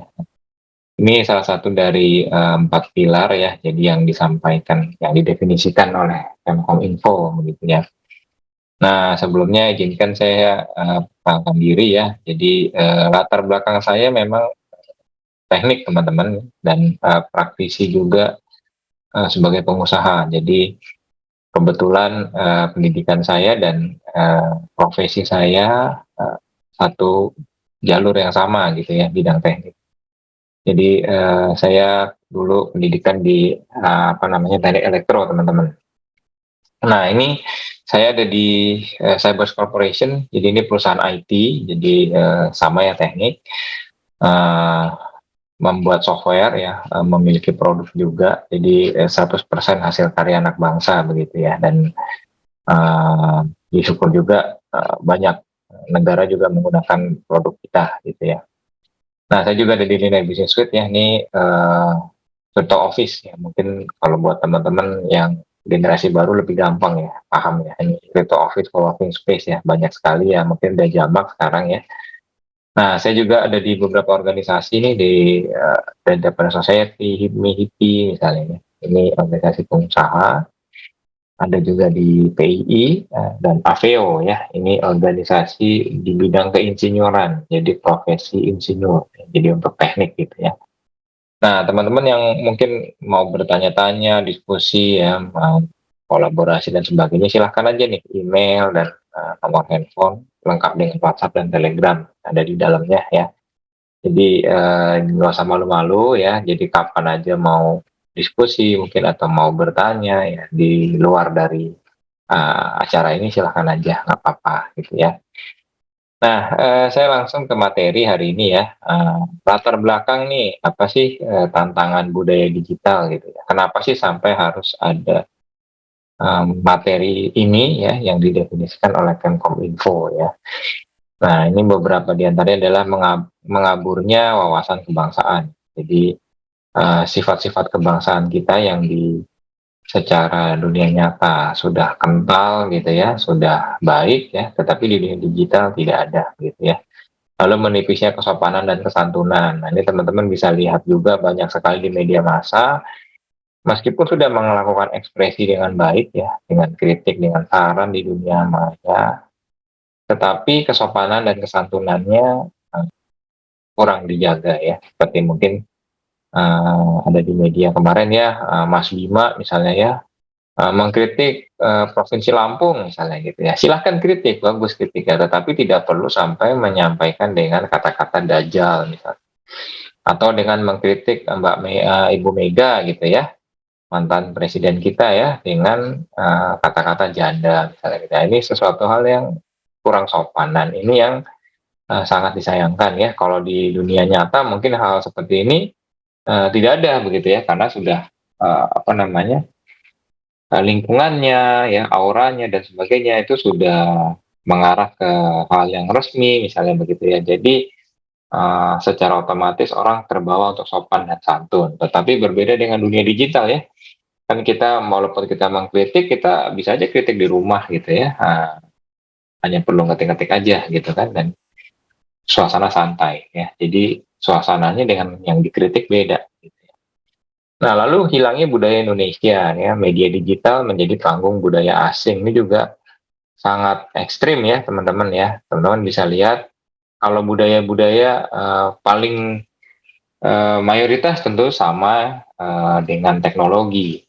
Jadi teknologi digital kembali ya diusung oleh negara-negara barat ya, seperti Amerika, Eropa ya. Jadi otomatis budaya mereka secara tidak langsung terbawa ya. Jadi mereka diuntungkan dengan hal tersebut ya. Nah, tetapi ada nggak sih negara lain yang juga sudah kuat gitu ya? Banyak ya teman-teman, seperti India misalnya ya, dengan Bollywood-nya gitu ya. Lalu juga mereka juga kuat melalui SDM ya, teknologi IT itu sudah umum ya. Kalau kita bilang IT, negara apa yang terkait dengan IT? Nah, ini secara otomatis orang langsung menjawab India gitu ya. Yang ini sudah keuntungan mereka gitu. Nah, bagaimana dengan Indonesia? Nah, ini kita belum ada. Nah, ini yang digaungkan ya, diharapkan buat teman-teman semua nih yang masih sekolah, masih kuliah, nanti di masa depan ya 10 tahun lagi gitu ya, 10 tahun lagi sudah memiliki karya-karya ya, sudah berkarya, sudah menghasilkan budaya-budaya Indonesia dalam bentuk digital ya. Nah, lalu minimnya pemahaman hak-hak digital ya, contoh seperti misalnya kalau kita bicara ke Maluku misalnya, ke Papua, itu biasa misalnya tidak ada internet. Nah, ini sesuatu hal yang mulai dipahami ya, bahwa itu bukan sesuatu hal yang biasa begitu ya, itu sesuatu hal yang memalukan sebenarnya ya. Seharusnya kan bangsa kita dari Sabang sampai Merauke sudah menikmati internet begitu ya, tetapi realitasnya 30% dari warga negara kita masih belum terjangkau dengan internet ya. Nah, lalu seperti kebebasan berekspresi, kebablasan itu yang tadi ya, toleransi ya, menghargai perbedaan, ini juga apa namanya, terlihat ya canggung gitu ya di dunia digital ya. Nah, lalu juga batas-batas privasi ini juga penting ya, kalau mungkin bercandaan gitu ya, kita bercanda di sekolah, ini malah didokumentasikan lalu malah dipublikasikan ya. Nah, nanti jatuhnya pada cyberbullying begitu ya. Nah, lalu yang terakhir nih, pelanggaran hak cipta dan karya intelektual. Ini penting buat teman-teman yang sekolah ya. Paling sering ada namanya plagiasi ya. Jadi, disuruh bikin esai, ya udah saya copy paste aja ya. Lihat esai orang, googling gitu ya. Cek di Google ya, browsing-browsing. Copy paste kalimat-kalimat orang, esai orang, narasi orang, kita ambil. Nah, tetapi kita tidak memberi catatan kaki. Nah, ini yang fatal ya teman-teman. Nah, lalu secara kompetensi dari Kemkominfo nih, apa sih kompetensi yang diharapkan? Nah, yang pasti adalah pengetahuan dasar akan Pancasila dan Bhinneka Tunggal Ika dalam bentuk digital ya. Jadi seperti apa sih ya? Nah, lalu juga menjadi pelaku digitalisasi kebudayaan ya. Nah, ini yang sebenarnya paling penting teman-teman. Jadi Indonesia saat ini belum memiliki karakter ya, belum ada karakternya di dalam dunia digital. Jadi contoh, misalnya kayak di Jepang, teman-teman kalau baca anime ya, nonton kartun, teman-teman dengan mudah bisa langsung menunjuk, kartun ini buatan Jepang, anime itu dari Jepang. Nah, ini yang diharapkan gitu. Jadi Indonesia itu apa sih gitu ya, kalau mungkin lihat video, lihat apa, belum ada karakter Indonesia begitu. Nah, ini yang sebenarnya diharapkan dari pemerintah yang menggalakkan supaya budaya Indonesia ada jelas di ranah digital gitu ya. Nah, lalu pengetahuan dasar untuk mendorong perilaku mencintai produk dalam negeri. Ini penting juga ya. Seperti contoh ya, Bapak Presiden kita dengan terang-terangan ya memakai sepatu, kemeja buatan lokal gitu ya. Ini yang penting ya. Jadi jangan lagi kita membiasakan diri seperti yang terdahulu ya, oh pamernya tas LV gitu ya, sepatu Nike gitu ya, seperti itu ya. Nah, kita pamerkanlah produk-produk lokal yang memang berkualitas. Nah, kalau yang kurang berkualitas, silahkan juga ekspresikan pendapat dan saran Anda ya di kolom-kolom digital, silahkan ya dengan sopan ya. Kalau bisa juga bahkan berikanlah solusinya bagaimana supaya menjadi lebih baik ya. Nah, lalu pengetahuan hak digital ini juga penting ya tadi ya, bagaimana hak-hak setiap orang warga negara kita bisa memanfaatkan dunia digital ya. Nah, mungkin saya sekilas ya sharing nih mengenai Pancasila gitu ya. Nah, silanya ada 5 ya tentunya sesuai dengan namanya. Nah, misalnya sila pertama nih, ketuhanan yang Maha Esa ya. Intinya apa sih? Intinya cinta kasih teman-teman. Jadi menghormati perbedaan kepercayaan di ruang digital. Nah, seperti apa? Nah, tentunya setiap daripada agama dan kepercayaan pasti memiliki sarana untuk menyebarkan ya, memberikan, mengedukasi ke masyarakat. Nah, itu sah-sah aja. Nah, masalahnya kalau di dunia nyata ya, di dunia nyata nih, biasanya di tempat-tempat ibadah. Jadi tidak ada di mall ya, di perkantoran tidak ada. Jadi mudah ya pembagian pembatasannya mudah.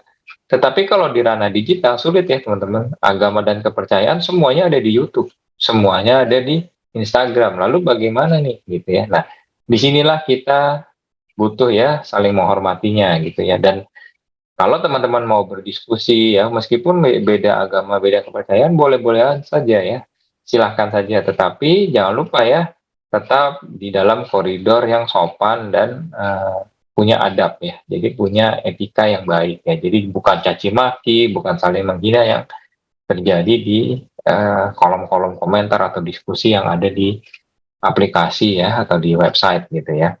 Nah, lalu sila kedua nih, ini kesetaraan ya, kemanusiaan yang adil dan beradab gitu ya. Jadi manusiawi juga ya. Jadi dalam arti kesetaraan ini penting. Jadi bukan berarti kalau misalnya di desa itu wajar lah nggak ada internet misalnya gitu. Atau pakai handphone jelek misalnya. Tidak ya.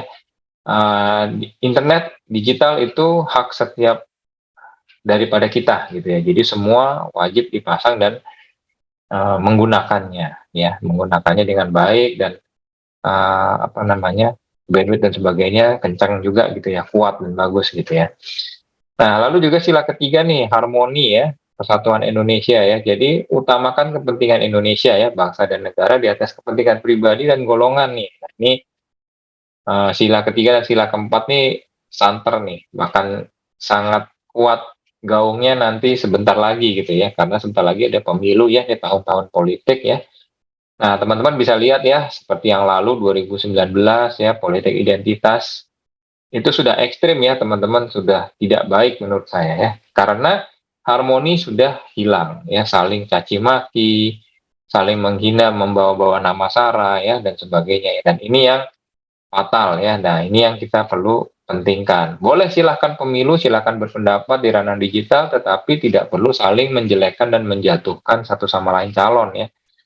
Sebenarnya yang paling bagus adalah bagaimana memamerkan kebolehan masing-masing. Lihatlah di pemilu-pemilu negara lain ya, negara-negara maju tentunya. Jangan lihat negara yang terbelakang dari kita ya, tidak perlu dilihat ya. Nah, di negara-negara maju bisa dilihat ya teman-teman, tidak ada saling menjatuhkan ya, tetapi malah memberikan apa sih keistimewaan dari masing-masing pasangan calon gitu ya. Nah, lalu sila keempat nih, demokratis ya. Jadi intinya adalah kebebasan berekspresi dan berpendapat. Nah, ini penting. Contohnya yang baru-baru ini teman-teman bisa lihat ya, kayak misalnya tadi Saudara Bima ya, memberikan kritik dan saran ke pemerintah Provinsi Lampung, tetapi yang terjadi adalah langsung disomasi dan dilaporkan ke polisi ya. Lalu yang berikutnya bahkan dari gubernur pun ada isunya melakukan intimidasi. Nah, ini yang fatal ya, gagap gitu ya. Nah, ini yang penting ya teman-teman. Jadi teman-teman bisa lihat sendiri, meskipun Orde Baru sudah jatuh tahun 98 ya, sudah lebih dari 15 tahun begitu ya, tetapi realitasnya sampai hari ini banyak sekali dari warga kita, pejabat ya terutama, dan juga mereka-mereka yang menjadi figur publik gitu ya, masih gagap menghadapinya begitu ya, gagap untuk menerima kebebasan ekspresi dan pendapat ya. Nah ini yang patut disayangkan ya teman-teman. Nah ini diharapkan teman-teman semua bisa memperbaikinya untuk lebih baik lagi di masa depan gitu ya. Nah lalu sila kelima nih, gotong royong ya, ini keadilan sosial ya. Nah ini penting dan juga mungkin sudah paling bagus ya diterapkan saat ini dari semua sila ya. Jadi donasi, bahu membahu, membuat komunitas ya, menolong korban bencana dan sebagainya itu sudah banyak di Indonesia ya. Nah, yang perlu diperhatikan di sini adalah tinggal bagaimana mewaspadai penipuan yang berkedok keadilan sosial ya. Contohnya teman-teman bisa lihat ya seperti kayak ACT gitu ya. Organisasinya sih donasi, tetapi penyelewengannya sudah ekstrim gitu. Nah, ini yang harus teman-teman waspadai dan kritisi bersama ya, sebagai kita semua sebagai netizen begitu ya. Nah, lalu saya mau sharing lagi nih hak-hak digital. Intinya apa sih hak-hak digital? Intinya adalah hak untuk menggunakan, membuat, menyebarkan media digital itu merata ya, ke semua orang punya hak itu begitu ya. Nah, ragam hak digital apa ya? Nah, ini hak untuk mengakses ya. Jadi tadi mungkin sudah disampaikan ya oleh Bu Lestari ya, bagaimana mengakses ya, bagaimana menggunakan ketangkasan ya, skillnya ditingkatkan begitu ya. Nah, lalu juga kebebasan untuk berekspresi dan juga kebebasan untuk merasa nyaman. Nah, ini tadi mungkin sudah disampaikan oleh Mbak Meltia ya, bagaimana kita harus merasa nyaman di dunia digital begitu ya. Nah, lalu hubungannya apa sih dengan topik utama kita nih, cyberbullying gitu ya. Tadi kan umum ya. Nah, ini saya mungkin sharing sedikit ya, cyberbullying itu apa sih? Ya, ini intinya dari cyber dan bullying ya. Jadi cyber ini dunia maya dan bullying ini adalah intimidasi. Jadi apapun bentuknya yang tergolong dalam intimidasi dan sudah dicampur oleh cyber itu menjadi cyberbullying, teman-teman. Nah, dampaknya apa? Ya ini, cemas, depresi ya, bahkan ada yang mau bunuh diri ya, melukai diri dan sebagainya ya.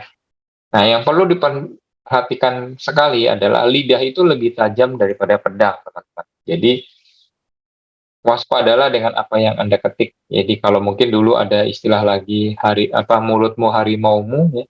Sekarang ada jemarimu adalah harimaumu. Jadi perhatikan sekali apa yang Anda ketik, apa yang Anda rekam. Karena itu dapat berdampak kepada orang lain secara ekstrim ya, secara sangat kuat gitu ya. Nah, lalu bagaimana mengekspresikan diri ya? Nah, mengekspresikan diri di medsos. Nah, teman-teman bisa mengkategorikan. Jadi sebelum Anda mau mengekspresikan diri, kategorikan dulu ekspresi yang mau disampaikan itu gitu ya, dipisah-pisahkan. Kalau ranahnya privat, silahkan setel mode akun privat ya. Jadi hanya mungkin keluarga atau teman-teman dekat yang bisa lihat. Kalau untuk umum, silahkan lakukan di kategori yang umum. Nah, jadi teman-teman bisa buat akun Facebook, akun Instagram ya, atau akun sosial media yang lain. Itu banyak ya.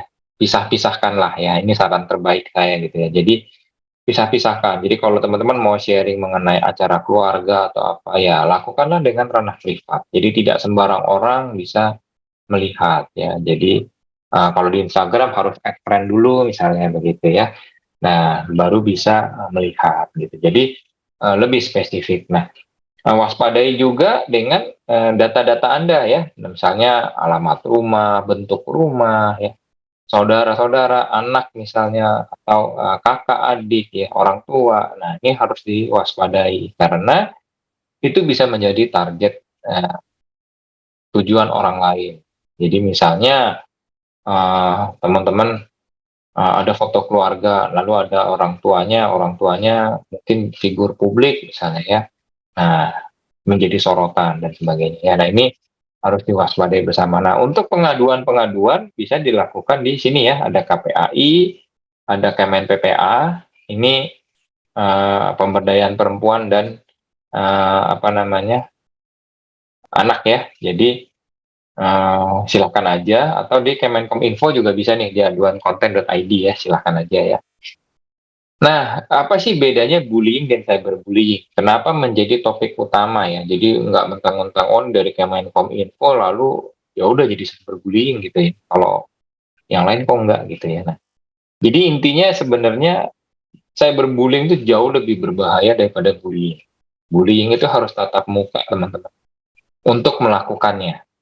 Jadi para pelaku untuk melakukannya pasti bertemu dengan korban gitu ya. Nah, ini beda dengan cyberbullying. Cyberbullying bisa saja para pelaku ini melakukannya dengan spam, misalnya spamming di email ya.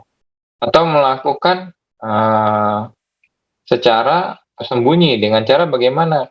Mengirimkan pesan-pesan secara terselubung. Pesan itu mudah ya.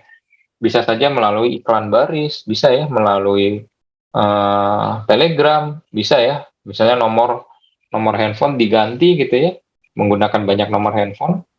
Nah, jadi orang tidak dikenal mengintimidasi korban itu bisa langsung dilakukan begitu ya. Nah, lalu berikutnya bullying itu korban dapat melakukan bersembunyi atau menghindar. Jadi korban bisa menyelamatkan diri. Nah, cyberbullying ini sulit ya. Kenapa? Karena sudah menjadi target ya. Jadi nomor handphone korban, email korban ini sudah ditarget gitu ya. Jadi untuk menghindari bagaimana? Ya, korban harus mengganti nomor, mengganti email. Nah, ini sulit sekali ya. Nah, saran saya juga adalah teman-teman ada baiknya untuk punya lebih dari nomor nomor handphone, lebih dari satu email. Jadi email pisahkan ya, email pribadi misalnya yang berhubungan dengan bank, dengan pajak, dengan pendidikan, dengan sekolah, kampus ya. Pisahkanlah dengan pergaulan ya. Jadi kalau teman-teman sekiranya menjadi korban gitu ya, bisa melakukan inaktif emailnya gitu ya. Jadi email bisa diinaktif sehingga tidak mengganggu kegiatan yang lain begitu ya. Nah, lalu berikutnya nih, pelaku dapat mudah diidentifikasi untuk bullying karena kan tadi tatap muka ya, cenderung bisa ketahuan siapa sih gitu pelakunya. Tapi kalau cyberbullying sulit. Siapa yang kirim email itu kan sudah menggunakan alamat email, atau misalnya di WhatsApp, di Telegram, nama bisa diganti jadi username gitu ya. Jadi orang bingung gitu ya, ini siapa sih gitu kan. Nah, jadi mengidentifikasinya sulit. Harus aparat kepolisian gitu ya yang bisa melakukannya secara lebih detail, atau para ahli-ahli teknologi IT ya. Nah, berikutnya nih, empati dapat terlihat dari bahasa tubuh ya, dari korban atau penonton. Penonton itu ya orang-orang yang secara tidak sengaja atau sengaja berkumpul ya untuk melihat bullying itu terjadi begitu ya. Nah, empati itu jadi mimik wajah itu bisa kelihatan. Jadi kalau misalnya teman-teman atau orang tidak dikenal gitu ya, lewat terus ada terjadi kasus bullying, masyarakat bisa saling membantu untuk mencegah atau menghentikan. Nah, sementara kalau di cyberbullying ini tidak terlihat karena kan yang mengakses adalah user ya, mengakses adalah diri sendiri ya. Orang lain tidak bisa melihat kecuali korban memperlihatkan ke orang lain gitu ya. Nah, ini yang sulit. Jadi ketika korban mendapatkan kasus cyberbullying ya, menjadi korban, yang bersangkutan langsung menerima diri sendiri saja, tidak orang lain gitu ya. Jadi orang lain tidak tahu, tidak ada saksi mata. Nah, jadi pengungkapannya secara ranah pidana, ranah hukum ya, secara oleh aparat kepolisian dan sebagainya itu sulit. Ya, karena korban harus sharing dulu ya, korban harus memperlihatkan dulu baru bisa diketahui gitu. Nah, ini beda dengan bullying gitu ya. Nah, lalu juga beda yang terakhir, terlimitasi lokasi geografis ya. Jadi cenderung pasti lingkupnya kecil. Sementara kalau cyberbullying ini limitasi bisa kemana-mana. Jadi cyberbullying ini Jangan kira-kira teman anggap bahwa hanya satu atau dua orang yang dijadikan target.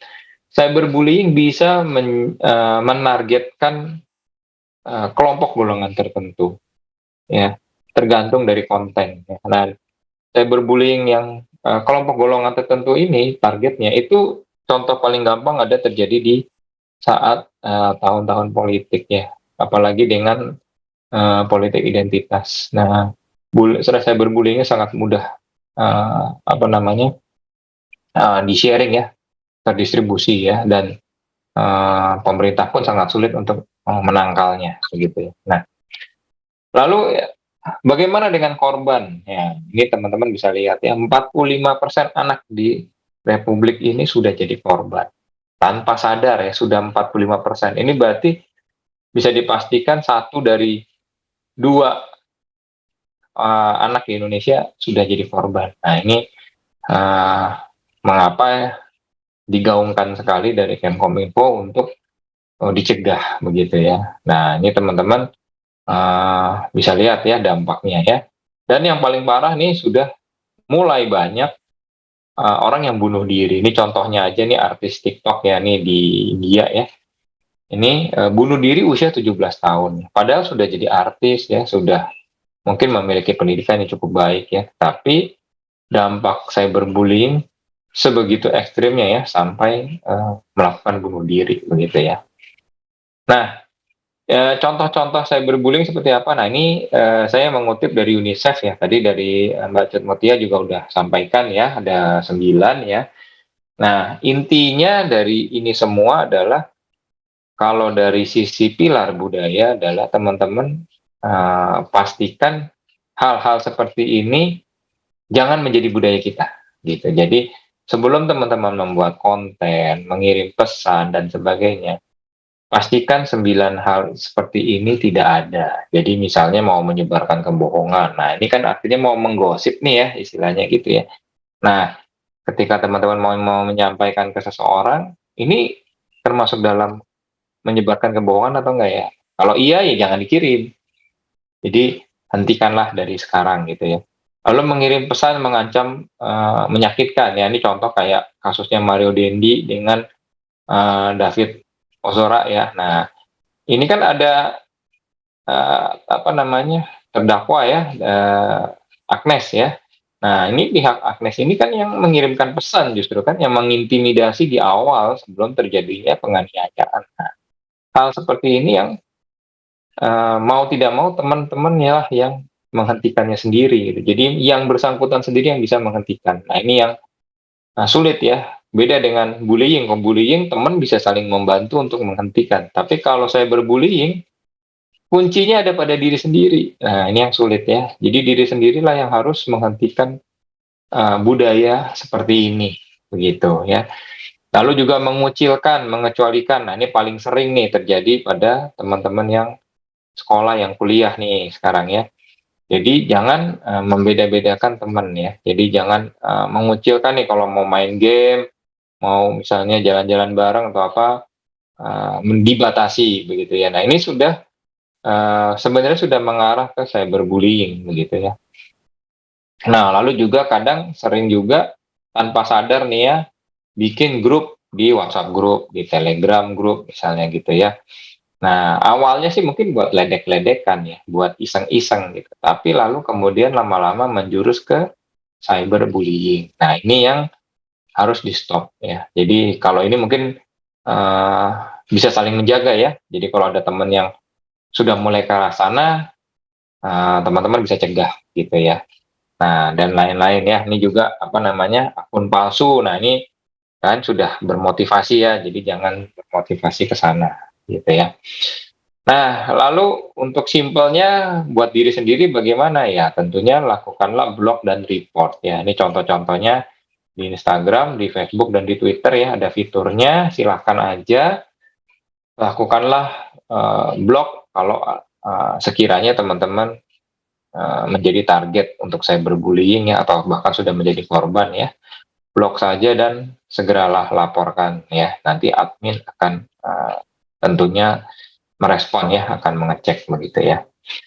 Nah, dari sisi kesimpulan ya, dunia digital nih dunia kita saat ini ya teman-teman. Jadi kalau dulu dunia nyata itu bisa saling menjaga satu sama lain, zaman sekarang dengan dunia digital hanya personal ya, orang per orang yang bisa lakukan ya. Jadi kebudayaannya tentunya teman-teman semua yang bisa stop masing-masing gitu ya. Jadi tidak bisa menunggu orang lain ya. Jadi mari isinya dengan baik ya, di dunia digital ini isilah dengan baik yang sesuai dengan kebudayaan kita begitu ya. Mungkin itu saja. Nah, ini dari Kemkominfo ada modulnya ya, e-book nih.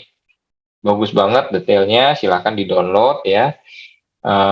Yang saya sampaikan itu baru sebagian kecil dari yang ada di e-book ya. Ini sangat bagus ya, sangat detail. Jadi sangat disarankan untuk dibaca gitu ya. Dan juga follow IG-nya @siberkreasi karena di sini banyak update-update seputar dunia digital Indonesia gitu ya. Nah, mungkin itu aja, saya kembalikan ke Mbak Putih. Mohon maaf nih sebelumnya kalau ada penyampaian saya yang kurang berkenan. Silakan Mbak. Oke, terima kasih Pak Eko atas pemaparannya ya seputaran budaya digital gitu kan ya. Semoga semakin kuat lagi nih budaya Indonesianya dibawa ke ranah digital gitu ya. Itu dia yang menutup aspek yang sudah akan diberikan, udah ada 3 ya, ada cakap, ada keamanan digital, dan juga budaya digital. Nah, setelah sudah rangkum 3 aspek, sekarang saatnya saya akan membacakan pertanyaan yang sudah terpilih, karena kita sudah masuk ke sesi tanya jawab. Akan ada 3 pertanyaan ya yang saya bacakan, langsung saja kita cek pertanyaan pertama terlebih dahulu. Dari Kak Aditya Rizky Ramadhani ya, bagaimana, ini buat Ibu Lestari ya, bagaimana pendapat Ibu terhadap kecakapan digital berbasis AI ya, contohnya pembawa acara berita di TV One yang baru-baru ini menggunakan teknologi AI. Apakah di masa yang akan mendatang semuanya akan tergantikan oleh teknologi? Bagaimana nasib para pencari kerja dan lowongan pekerjaan yang akan tergantikan oleh AI? Terima kasih. Oke, pasti ada ya sebuah kecemasan gitu ya. Iya, Mungkin betul bisa sekali. dibantu dijawab. Silakan Ibu. Ya, terima kasih Kak Putih. Ini Kak Aditya, pertanyaannya keren banget ya, Kak Aditya Rizky Ramadhani. Masa mendatang tidak akan terhindarkan, akan ada beberapa pekerjaan yang hilang karena tergantikan oleh artificial intelligence ya. Jadi ini sesuatu yang fenomena kita harus hadapi. Contoh yang paling sederhana perkembangan teknologi yang sudah kita alami saat ini adalah misalnya dulu di tol itu ada penjaga jalan tol ya, tiket tol. Sekarang hampir semuanya sudah tidak ada. Lalu juga parkir ya, dulu masih banyak parkir secara manual. Sekarang di berbagai pertokoan, plaza, ya mall itu hampir semuanya sudah menggunakan mesin. Demikian juga kasir di pertokoan. Sudah beberapa di Jakarta terutama dan di kota besar lainnya, Surabaya, Medan, dan sebagainya, itu sudah ada yang kasirnya digantikan oleh mesin saja. Jadi ya ini membutuhkan keterampilan dari pihak pembelanja ya, pembeli untuk mampu melakukan transaksi online secara langsung. Nah, situasi seperti ini saya juga mencoba ya kemarin, karena saya dulunya memiliki PH ya, production house, lalu saya pernah jadi art director, saya itu penasaran. Kalau dulu saya kan bikin skrip untuk sebuah iklan gitu butuh waktu sekian hari. Untuk membuat sebuah iklan layanan masyarakat butuh waktu sekian hari.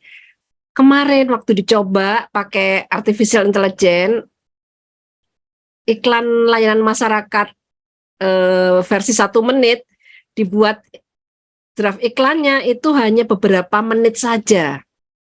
Tidak sampai 5 menit selesai dibuat draft skenario iklannya. Kemudian dibuat iklannya itu tidak lebih dari 5 menit juga. Jadi yang biasanya dikerjakan berhari-hari oleh seorang manusia, oleh artificial intelligence menjadi sebuah video iklan layanan masyarakat hanya butuh waktu 10 menit saja. Artinya, dan itu hasilnya bagus ya, karena saya mencoba sendiri ya. Langsung saya merasa senewan juga ya, waduh saya tidak terbayang kalau sekarang jadi seorang penulis skrip ya, skenario, itu pasti kalah dengan AI gitu kalau ditandingkan kecepatannya. Tapi perlu diingat, ada pekerjaan-pekerjaan yang tidak bisa hanya dijalankan oleh mesin, karena tetap manusianya yang memiliki cita rasa, yaitu biasanya berkaitan dengan seni, berkaitan dengan cita rasa masakan, dan berkaitan dengan hal-hal yang sifatnya hubungan dengan manusia secara personal. Itu tidak akan pernah bisa digantikan oleh mesin. Tapi yang lain-lain sangat mungkin. Jadi bagaimana kita menyiasatinya? Maka kita harus pandai menggunakan teknologi itu sesuai kemampuan kita, dan kita yang menjadi pengaturnya, ya. Semua artificial intelligence itu pasti membutuhkan orang di baliknya untuk mengelola data, untuk memasukkan data, untuk memperkaya data. Nah, kita harus berada di balik itu semua. Bagaimana? Sekali lagi, kita harus memperkuat kemampuan teknologi kita, digital kita. Teman-teman yang masih muda nggak usah khawatir ya. Saya kan bukan native digital ya. Saya lahir ketika digital sudah sangat luar biasa. Kalau saya disebutnya imigran digital. Kalau Anda yang lahir di usia-usia Gen Z itu sudah disebutnya native. Jadi begitu ceprot gitu ya. Itu semua dokternya sudah pakai Instagram. Perawatnya sudah pakai WhatsApp, semuanya sudah digitalisasi dalam bekerja ya. Nah, kalau saya dulu kan tidak, tapi saya belajar dan saya sekarang merasa cukup pede mengelola berbagai hal dengan media digital, termasuk mengoperasikan artificial intelligence. Jadi sekali lagi kita jangan dikalahkan oleh teknologi. Kita harus mampu menguasai teknologi dengan cara memperkuat ya, kuat keahlian kita, memperdalam kemampuan kecakapan digital kita. Itu yang menjadi penting, dan ini bisa kita lakukan secara terus-menerus. Begitu barangkali Mbak Putih. Ya, betul. Jangan takut, mungkin nanti yang namanya lapangan kerja akan tetap terus ada ya kalau kita bisa menguasai digital gitu. Terima kasih bantuan jawabannya buat Ibu Lestari. Semoga bisa menenangkan nih ya, kira-kira tenang aja nih. Pekerjaan tetap akan ada untuk manusia gitu ya. Oke, sekarang kita menuju ke pertanyaan kedua untuk hari ini. Dari Kak Septian ya, buat Bu Mutia. Ibu izin bertanya mengenai keamanan digital. Saat ini udah banyak dating apps yang memakan banyak korban, baik penipuan, pelecehan seksual, dan lainnya. Menurut Ibu, baikkah kita menggunakan aplikasi tersebut? Karena banyak sekali anak muda yang memiliki akun tersebut untuk mencari pasangan atau jodoh. Di dalam aplikasi tersebut banyak juga orang-orang yang tidak bertanggung jawab. Adakah saran dari Ibu untuk orang-orang yang memang sedang cari jodoh nih di aplikasi dating apps agar tidak tertipu atau dirugikan? Terima kasih. Oke. Ini dia ya, memang sekarang kalau cari teman dari aplikasi gitu kan ya. Boleh dibantu dijawab Ibu? Baik, terima kasih banyak Mbak Putih sudah banyak bacakan pertanyaan. Terima kasih juga untuk Septian pertanyaannya, kekinian banget nih masalahnya. Baik, kalau ngomongin dating apps, ya ini sudah banyak sekali sebenarnya kasus yang menceritakan tentang kerugian-kerugian dating apps. Nah, yang perlu kita pahami bahwa penipu digital itu biasanya memang mencari celah. Dari mana ya saya bisa masuk, dari mana ya saya mudah untuk mengelabui korbannya. Nah, salah satunya melalui jalur asmara. Ya, tidak sekedar melalui dating app saja, bahkan sekarang sudah ada yang tiba-tiba ada bule gitu ya, bikin Instagramnya keren banget, dia bule, pilot, kemudian dia bisa bahasa Indonesia, kemudian karena di Indonesia mayoritas muslim, dia ngakunya muslim, kemudian dia bilang jatuh cinta, dan sebagainya. Nah, itu salah satu ciri-ciri scam, di mana memang asmara itu dijadikan modus untuk melakukan penipuan. Nah, nanti buntutnya bisa minta mengirim uang, sejumlah uang, kemudian minta data-data digital kita yang sifatnya pribadi, dan sebagainya. Nah, apa nih yang bisa kita lakukan ketika kita mau memanfaatkan teknologi berkaitan dengan mencari pasangan atau jodoh? Saya nggak tahu nih yang bertanya siswa atau guru gitu ya. Mungkin kalau siswa kayaknya udah deh, jangan pikir cinta-cinta dulu, tapi kalau mungkin ada di sini Bapak Ibu guru yang ingin mempertimbangkan mencari pasangan melalui dating apps, sebenarnya dating apps itu cukup memudahkan untuk mencari pasangan karena biasanya ada kriterianya, maunya apa gitu ya. kemudian bisa kasih statement, saya carinya seperti apa, saya orangnya seperti apa, juga bisa kasih statement. Nah, yang harus kita lakukan ketika memanfaatkan teknologi digital adalah kesadaran. Jangan sampai perasaan terbuai asmara itu bikin kita banyak hal yang sifatnya tidak sadar kita lakukan, termasuk hal-hal yang seperti penipuan tadi. Dia minta data pribadi tapi nggak pernah ketemu, kenalan melalui dating apps aja, kemudian ada biodata yang kayaknya terlalu angan-angan gitu ya, kayaknya dia perfect banget. Nah, itu juga perlu diwaspadai. Bisa tonton beberapa kisah penipuan melalui dating apps seperti Tinder Slinder. Itu kisahnya nyata sekali, di mana teknologi digital itu benar-benar membantu penipu untuk mengemas dia seolah-olah dia keren banget, ternyata sudah banyak sekali korbannya. Jadi kalau memang mau memanfaatkan dating apps untuk mencari jodoh, Bapak Ibu bisa tetap bisa menggunakannya, tapi perlu diperhatikan aktivitasnya apa saja. Kemudian kalau ada hal-hal yang sifatnya merugikan kita atau berpotensi untuk menipu kita, jangan diikutin. Termasuk kirim-kirim foto atau video yang sifatnya sensual, tidak perlu dilakukan. Kemudian data-data pribadi, termasuk data-data banking, kemudian KTP, keluarga, dan sebagainya tidak perlu dikirimkan. Data keluarga juga tidak perlu. Dan biasanya dating apps kan tidak berhenti, melalui dating apps saja bisa ketemu dan sebagainya. Akan lebih baik kalau memang orangnya itu benar-benar kita pastikan nyata, bukan sekedar orang di dunia online saja. Mungkin itu bisa menjawab untuk Pak Nur Hadi. Oke, ya. Jadi balik lagi ya, kalau mau pakai aplikasi-aplikasi mungkin kita harus cakap digital dulu nih, biar tadi nggak kena tipu, biar bisa memilah-milih mana yang benar, mana yang ternyata khayalan gitu ya. Baik, terima kasih Bu Mutia atas bantuan jawabannya. Silakan mungkin yang mau mencari jodoh gitu ya, tapi harus pinter-pinter ini. Oke, sekarang kita menuju ke pertanyaan terakhir untuk hari ini. Ya, dari Kak Revalina ya, buat Pak Eko. Wah, banyak juga nih. Apa tanggapan Bapak tentang orang-orang yang mengkritik pemerintah lewat media sosial, seperti yang baru-baru terjadi ini?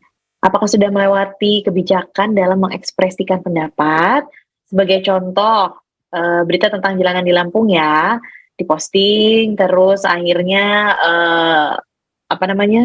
ditanggapi secara kurang bijak oleh pemerintah, dan keluarganya didatangi juga sama pihak-pihak pemerintah yang tadi sempat dibahas ya sama Pak Eko ya, yang penanganannya mungkin masih agak gegabah gitu ya.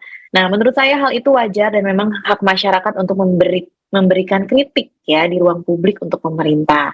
Apa pandangan Bapak terhadap kasus ini? Baik, boleh Pak Eko dibantu dijawab. Baik, terima kasih nih Kak Palina ya. Baik. Revalina.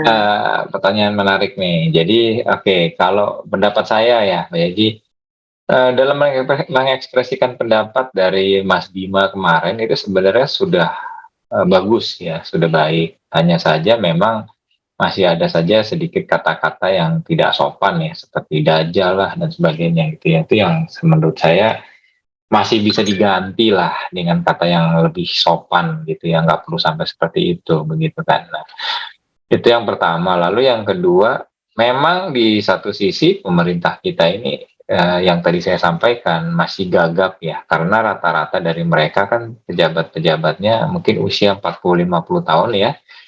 Mereka mengalami masa-masa pendidikan di era Orde Baru ya, yang kalau mungkin bisa dilihat lah di googling gitu ya, di search di Google, kayak di zaman Orba dulu ada istilah Petrus ya, ada istilah apa lagi ya, macam-macam tuh ya, yang paling terkenal tuh Petrus ya. Nah, hal-hal seperti ini kan yang membungkam pendapat masyarakat ya, yang memang tidak diajarkan selama puluhan tahun begitu, dan gagapnya itu masih sampai terasa sampai sekarang gitu. Jadi memang di satu sisi bisa dilihat langsung ya, pejabat-pejabat kita kok seperti itu gitu ya, walaupun memang generasi-generasi baru ya, seperti Bapak Presiden kita ya, lalu ada Pak Erik dan sebagainya, yang Pak Sandi yang memang lebih terbuka ya untuk pendapat ya, tapi itu baru segelintir kan gitu ya, masih ribuan pejabat lain yang masih tertinggal nih, apalagi yang di desa, yang di daerah ya. Ini paling ekstrim ya. Kenapa? Karena di desa dan di daerah ini memang terlalu sering dengan penggunaan istilah misalnya kayak pokoknya gitu. Jadi kalau pejabat udah bilang pokoknya nggak bisa misalnya gitu, ya udah nggak bisa gitu ya. Mau ada pendapat, mau ada saran dan sebagainya udah nggak peduli gitu. Nah ini yang memang harus dirubah begitu, seperti itu. Nah lalu jangan lupa juga yang ketiga adalah dari sisi Asia ya. Kita ini kan orang Asia, orang Timur.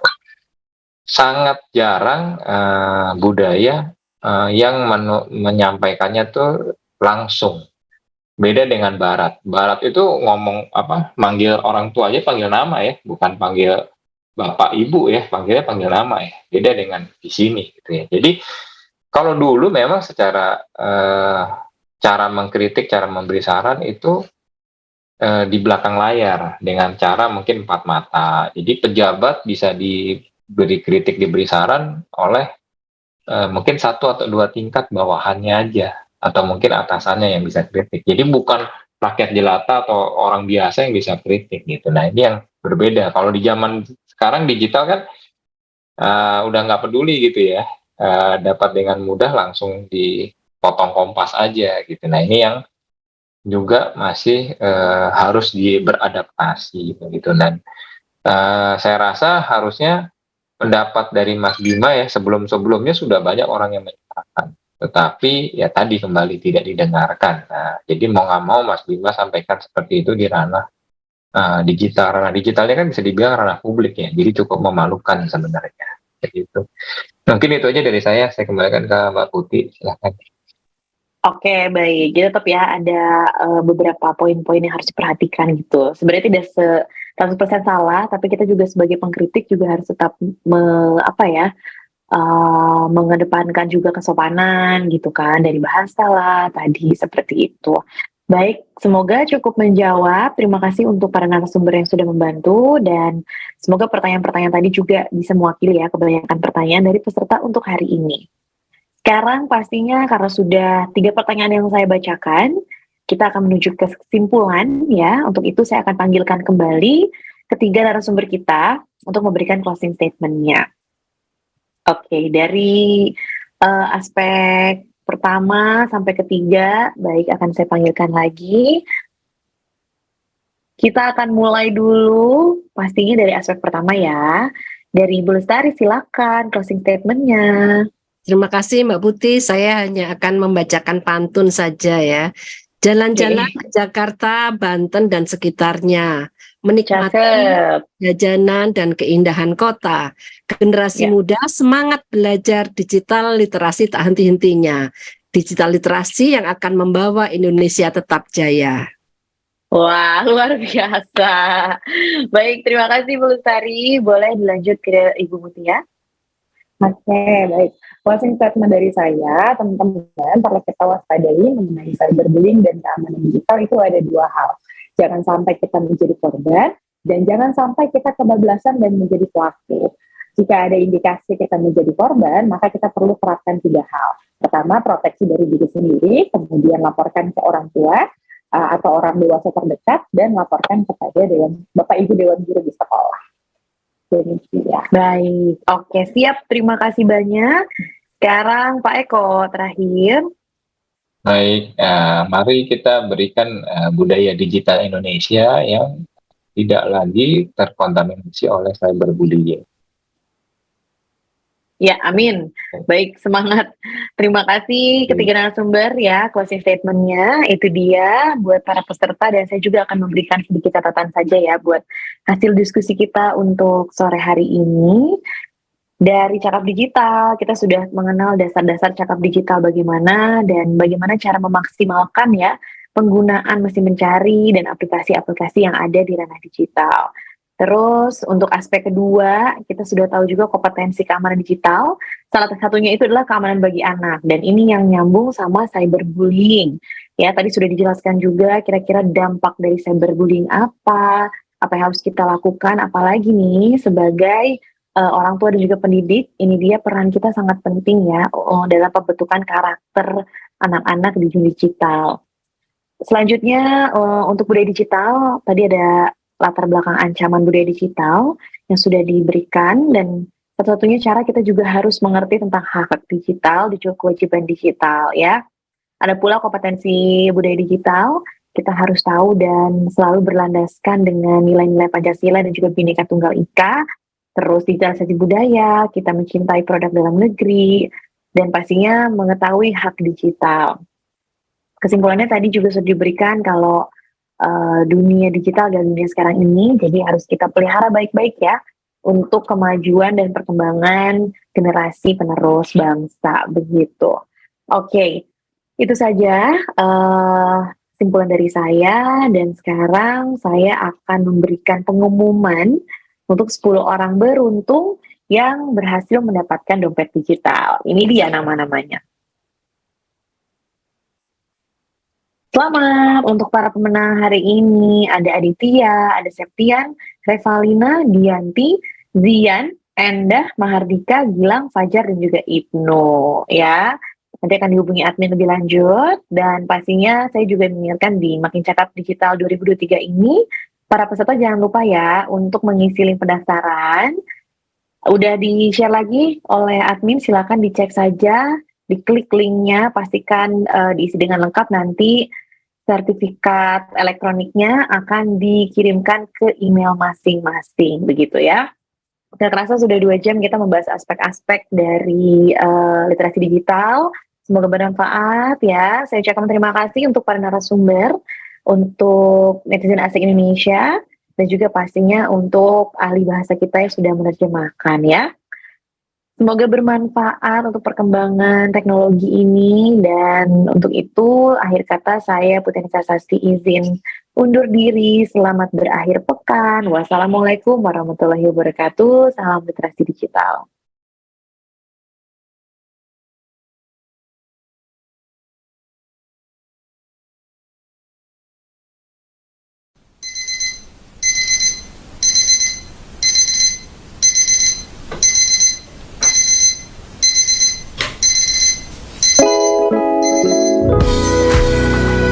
Hey.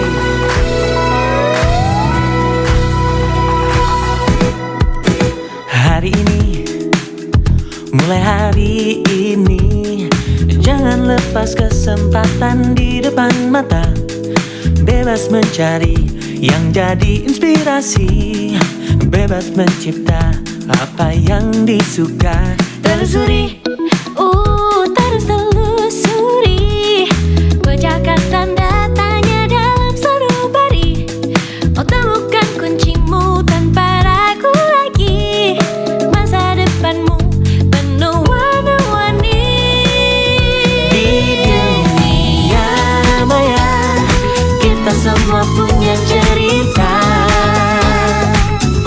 Di dunia maya kita semua bisa berkarya.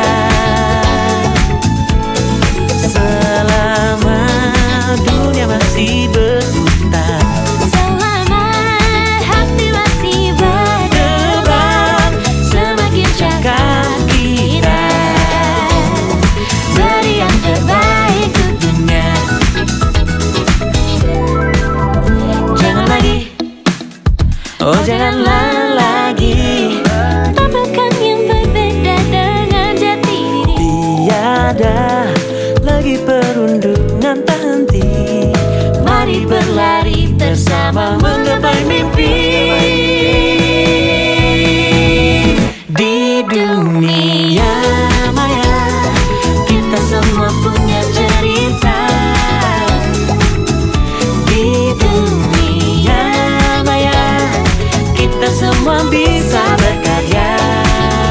Oh, selama dunia masih berputar, Selama hati masih berdebar, semakin cakap kita beri yang terbaik tentunya. Oh, oh, oh, oh, meski kadang tak pasti. ada yang baiknya